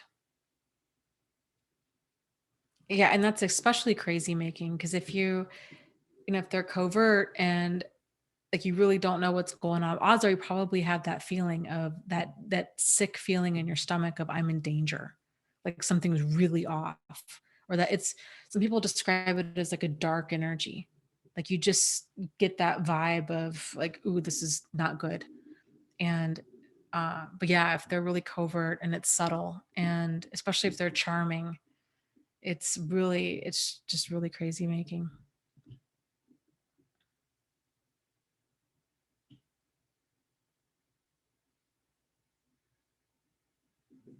Maria asks, Dana, how long have you been healing? When did you, when you first found that blog, was that the beginning? That's a great question. I guess it depends on how you want to view it. So everything with Jack, that was about, what was that, like 8 years now? It's been about 8 years. That's crazy that it's been that long. Yeah, I guess it's been about 8 years. Wow. Um, man, crazy. But after that, so I started with that, and I started healing from that, and you know, like shortly after that, coming across the word sociopath was a huge eye opener for me. I thought I had healed from that relationship, but really within like a year's time, because I was very fortunate in that I came across so much stuff, and I was able to talk to his ex-wife, that I had all of the clarity and validation that I was like, this guy is a scam artist, and I just got tangled up, and it was really easy for me to walk away. I mean, there was still like the emotional bomb that had gone off, but it wasn't wondering like, could he change? Could this work? Well, there's none of that. It was just like, oh my God, what the hell? I got to get out of here.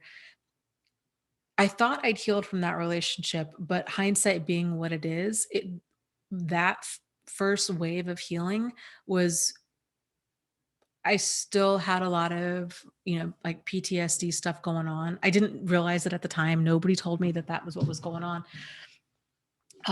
It I thought at that time healing wasn't me not feeling blown apart, like me being able to function, because things were so bad in the beginning. Like I was having night terrors, I was feeling paranoid, I didn't want to leave the house, I was either not sleeping at all or I was sleeping all the time.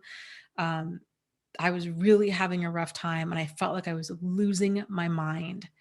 I'm like, what's wrong with me? I should be, I totally dodged a bullet with this guy. Like he's totally insane. And, it was awful. I just didn't understand. I didn't understand like how and why I was feeling the way I was feeling. And so then when that kind of like leveled out, and I didn't feel like, I just, oh my, I can't even begin to, like, it was so crazy how much just across the board that impacted me. Um, Once that leveled out and I felt like that wasn't controlling my life, like when I was starting to want to socialize and kind of spend time with people and do all that, um, then I thought that that was me healed. And then I got into another relationship very similar. And that, like, to anything that I had rebuilt, that just knocked it out completely. I mean, I really lost everything with that. And so on every level. Um, and that about killed me. Like that really about killed me. And I would say that the turning point, God, it's so hard to even remember. So then fast forward a few years after that, like I knew what I was dealing with. I'm like, this guy's a total sociopath. And again, dodged a bullet. But then it was like, well, wait a minute. How did this, now it's a pattern. So like, first time I thought it was a coincidence, like hit and run. I was just a target. It was a fluke. Then it happened again. I'm like, okay, something more is going on here. And then I got tangled up with another guy a few years later who I would say was very much that dark triad personality, who was also very covert, very charming, very handsome, very likable. And my night terror started up again. I was not doing well. And um, I had always known that I wanted to write about what had happened to me, but had always started and then was like, nope, too fresh. Like, not yet.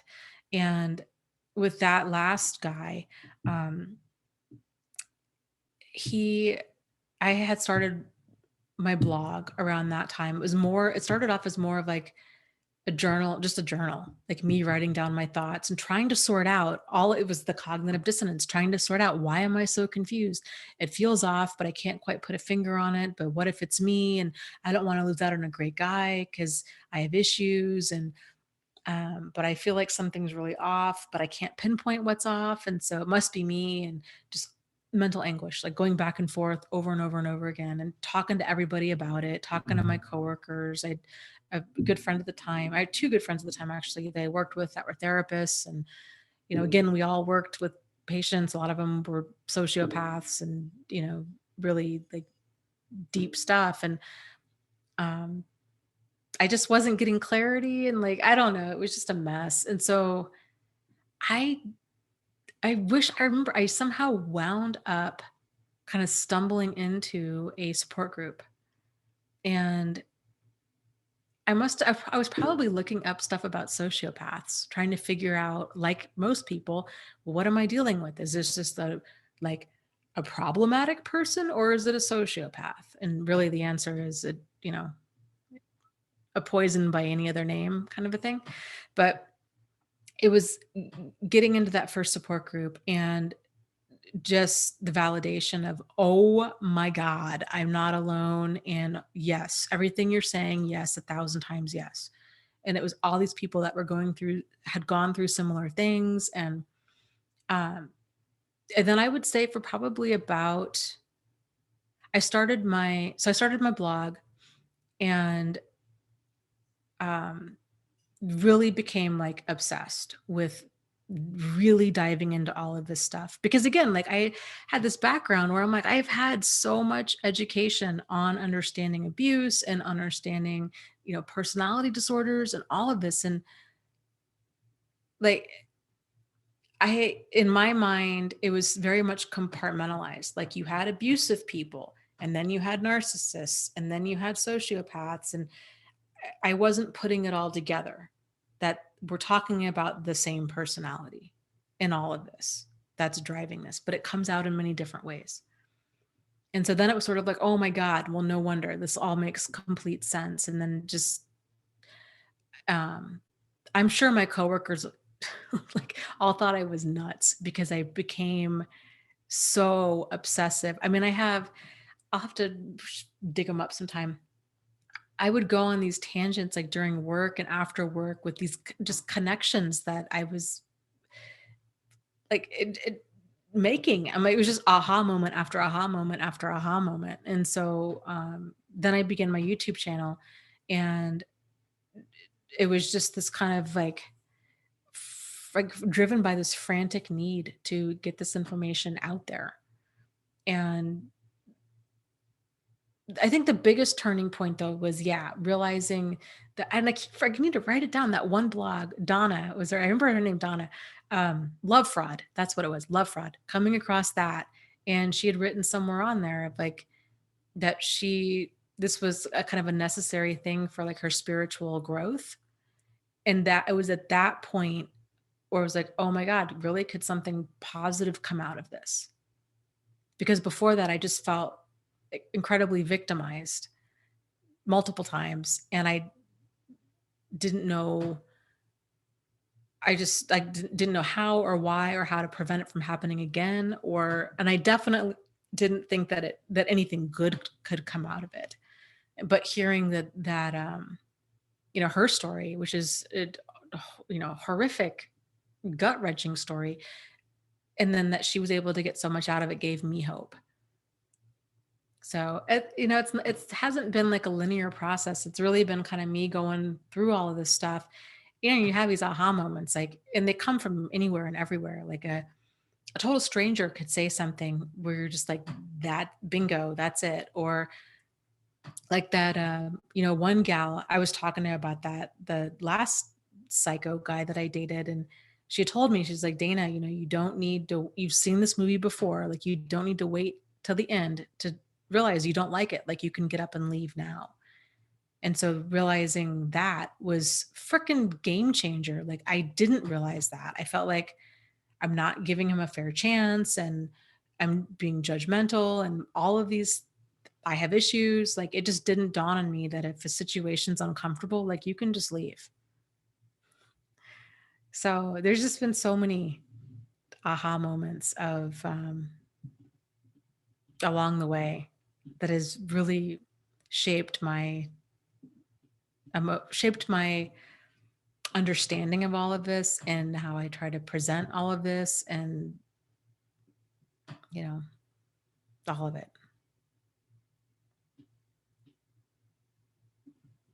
AK asked, do you still get emotional?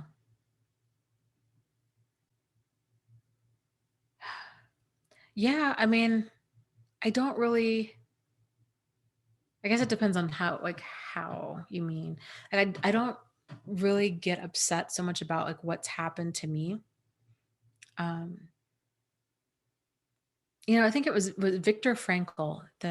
He was a Jewish psychiatrist who was a prisoner in a concentration camp during World War II, and he was observing people and kind of what made the difference oftentimes between life and death, and helping them to continue having that hope of getting out of there and surviving. And he's written several books. Night is probably one of his most famous ones, and The Man's Search for Meaning. And it talks about that. Like, what gave people hope was assigning a meaning to what they were going through. And I didn't hear that until fairly recently, but I would agree completely. Like, if you can give your pain meaning, and especially if you can make it work for you, then that really helps to release a lot of that anger, because then it's not something that's necessarily working against you. It's something that can lead you to the next level. So then it just becomes rocket fuel to help get you to the next level. But it's difficult. I mean, I really, my belief system is more Buddhist in nature, and I really had struggled with like detachment and really getting rid of, Buddhists say that a lot of suffering comes from clinging to what was and craving for what will be. And because of that, then we're not really ever living in the moment, because we're always wanting things to be different. And so that's where a lot of that suffering comes from. And so for me, that was a kind of an ongoing meditation, thinking about those things of, I had to release a lot. I had to release a lot about the clinging and craving, who I wanted to be, who I thought I was, what I thought my life was going to be like, what I felt my life should be like, what other people thought my life should be like. Um, a lot of judgment, a lot of for myself, a lot of, uh, kind of more ego based stuff. And it was a lot to kind of sort. It was very humbling. It was a very humbling experience. And, when everything is taken from you, and you're just really left, I was living out in Michigan. I didn't know anybody. I had no friends. I had no family out here. I had lost everything. And I was at such an incredibly low point.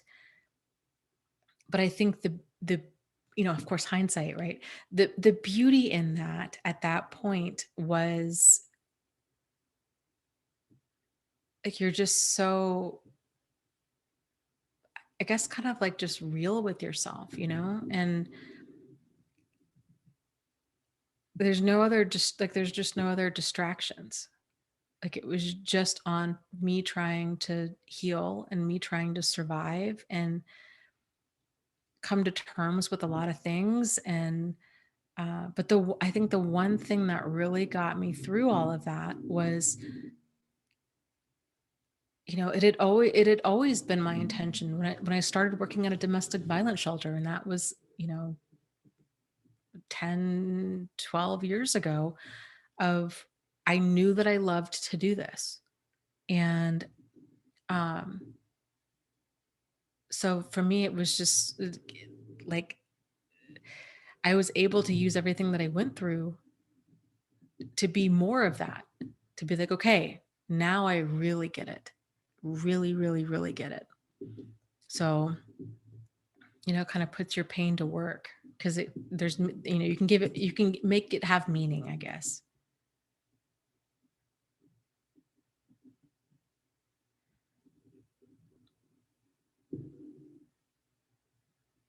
I found a lot of peace in, Eckhart Tolle and the power of now. And I had a friend, she's so neat.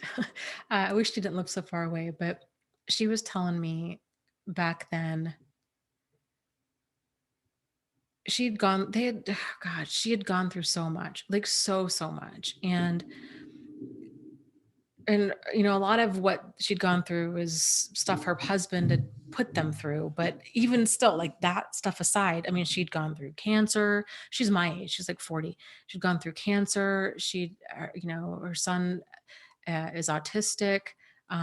This was back in the day before people like knew anything about this, and she decided to be a stay-at-home mom and homeschool him and try to really work with him. And she just is such a neat lady. And um, she got pregnant right out of high school. They weren't married.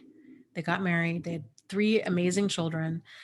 And, he was an alcoholic, and he joined the army because she got pregnant. And then they, he got out, and they had this amazing life. Like, they ended up really getting involved in different businesses, and they've been dirt poor and they've been multimillionaires, and they've kind of just been on this roller coaster for a while. And everything in her life kind of came crashing down. Like, the market turned, and they declared bankruptcy, and they lost everything. And and she had to, just, it was a very humbling experience, because they've always been like, you would like never know that they ever had money, but because they're just really cool, down to earth people. But I remember her talking about that time in her life, and she was saying, she's like, I just had to sit and just be in that moment, and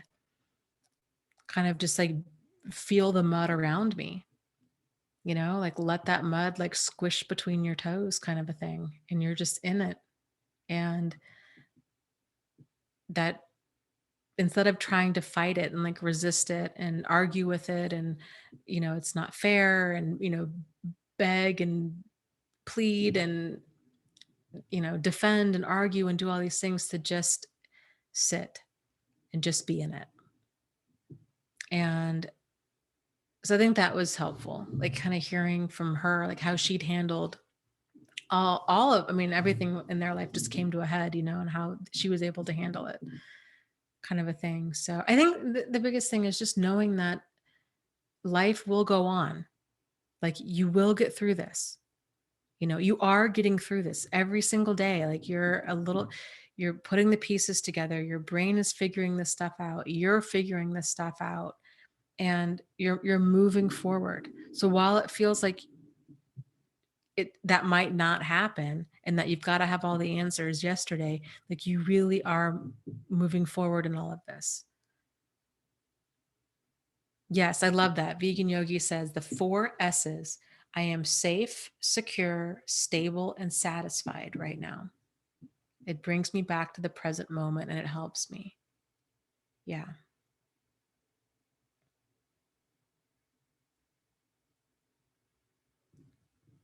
Maria says, I have to fangirl over your book summary notes. What a talent. Since you're a writer, have you ever thought about helping authors with book proposals for money? You'd be amazing at it. I have never thought about that, but I really do enjoy doing book summaries. Like I wish I could, if I could get a job just doing that, like I would love that. And it would give me an excuse to read. It would be awesome. Oh my God. The live stream is going on 4 hours. And you know what? We might have to really cut this short because I think it's going to cut off on Zoom. I am so sorry, you guys. I did not realize we were so far over. Oh gosh. Oh. So yes, Salon says, is it nearly group meditation time? We will do that now. And hopefully it'll keep broadcasting without me doing anything. So hold on, I gotta figure out what I'm doing here. Okay.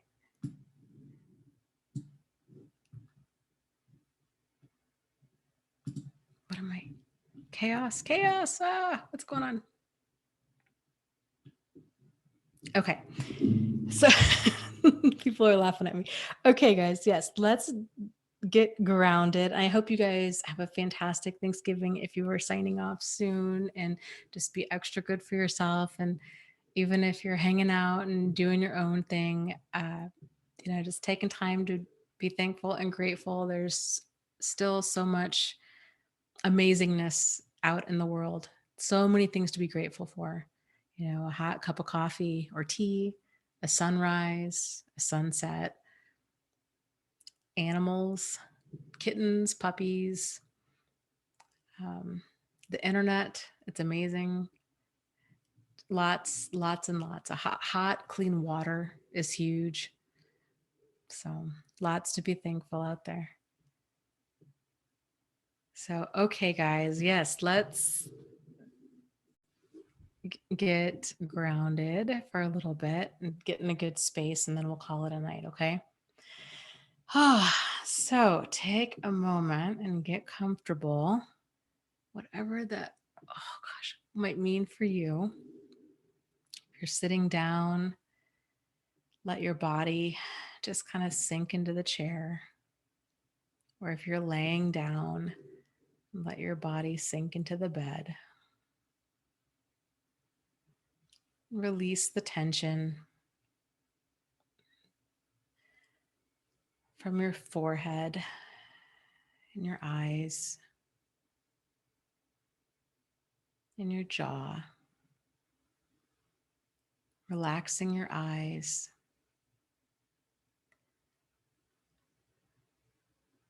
And letting your tongue fall from the roof of your mouth. Letting the tension from your face go.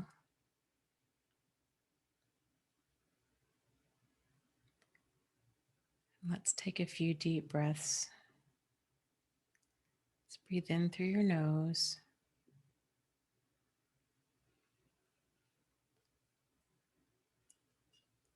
And out through your mouth.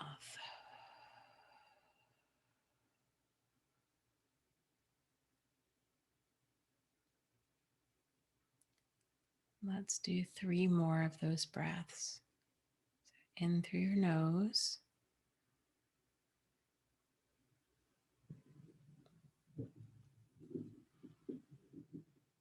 And out through your mouth.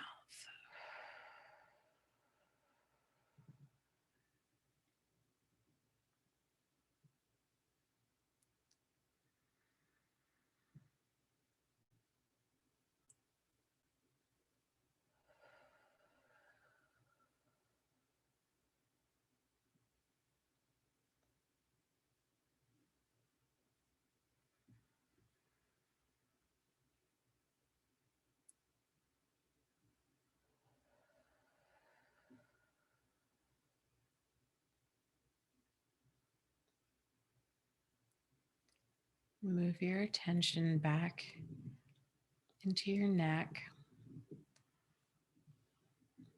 And we'll start releasing tension in your neck. Make sure to unclench your jaw and maybe even let it hang open a little bit. Relax your shoulders, letting them fall to the side. And your arms, making sure your chest is nice and open, relaxing your chest and your torso and your hips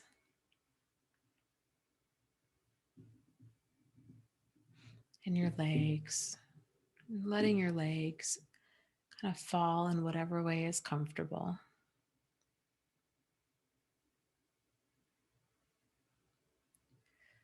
Moving on down to your thighs and your knees, your calves, and your feet. Releasing all the tension from your body.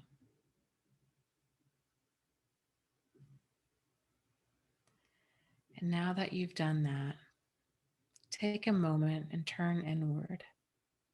Notice if there's any area that you're storing tension, pain, discomfort.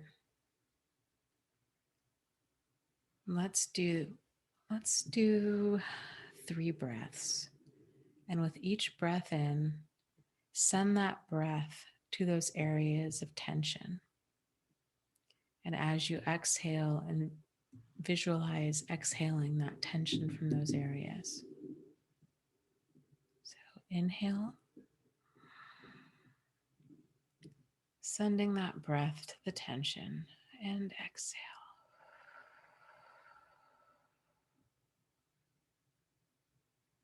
Releasing the tension as it goes. Inhale.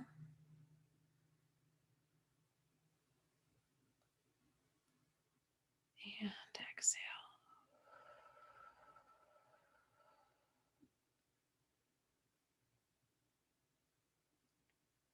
Inhale one more time.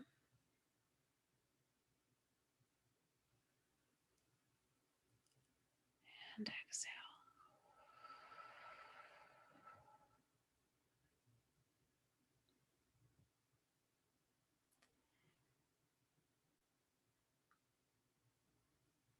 Now do a quick body scan and see if you notice any difference with how you're holding any tension or pain. And if there's still some tension or pain that you're holding, you can continue to take your breaths and send them to those areas.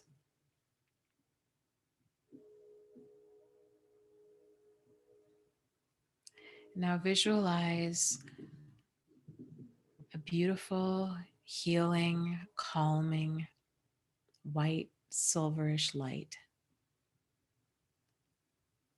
And imagine this light starting off in your chest. Maybe it's like a little flickering of a candle flame.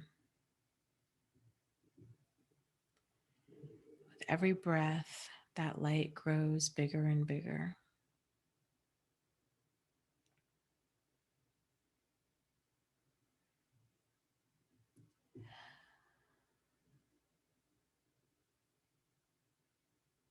And that light is your energetic self, maybe your authentic self.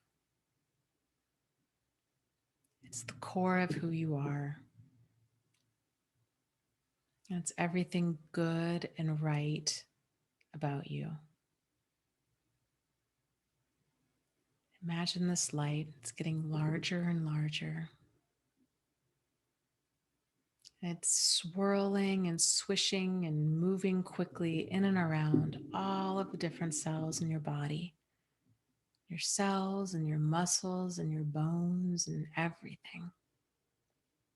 And it's just healing and kind of hugging every single strand of your DNA along the way. repairing things, healing you. And it's here to remind you that you matter and that you're loved and that you're in this moment. And in this moment right now, you are safe, you are secure, and it's okay. It's okay to relax.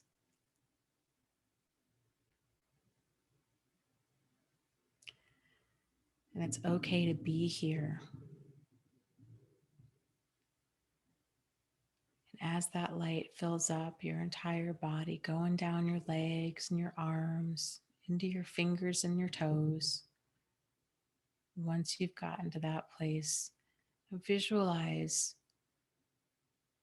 some different people, maybe in the chat, maybe that you've heard in the news, maybe friends and family, maybe people that you've just come across in your daily life that you'd like to send some of that light and love to. And visualize sending that energetic self out there and giving them a big energetic hug.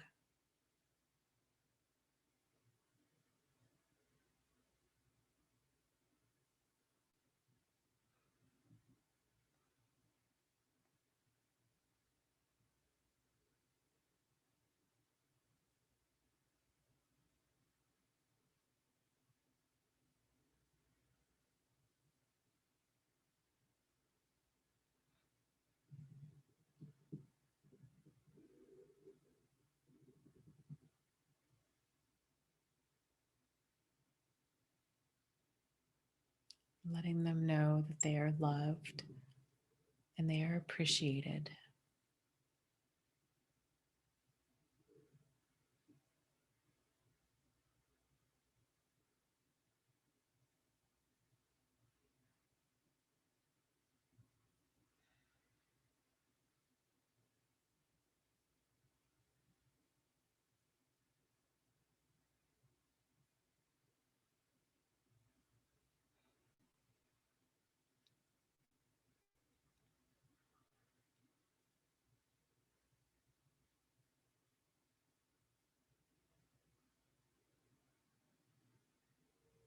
When you're ready, come on back to yourself and make sure that you give yourself a really big energetic hug.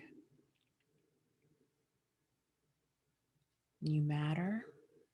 You're doing lots of things right. And there are lots of things that are right about you.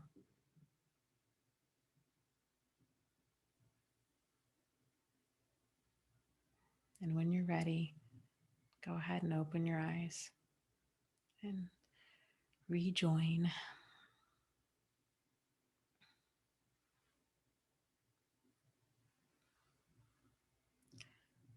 So, thank you guys so much for being here and for your questions. And I hope that you found this live stream helpful. So, you guys take care and have a wonderful holiday. And I'll see you next week. And I think next week, too, we have live stream and we have book club.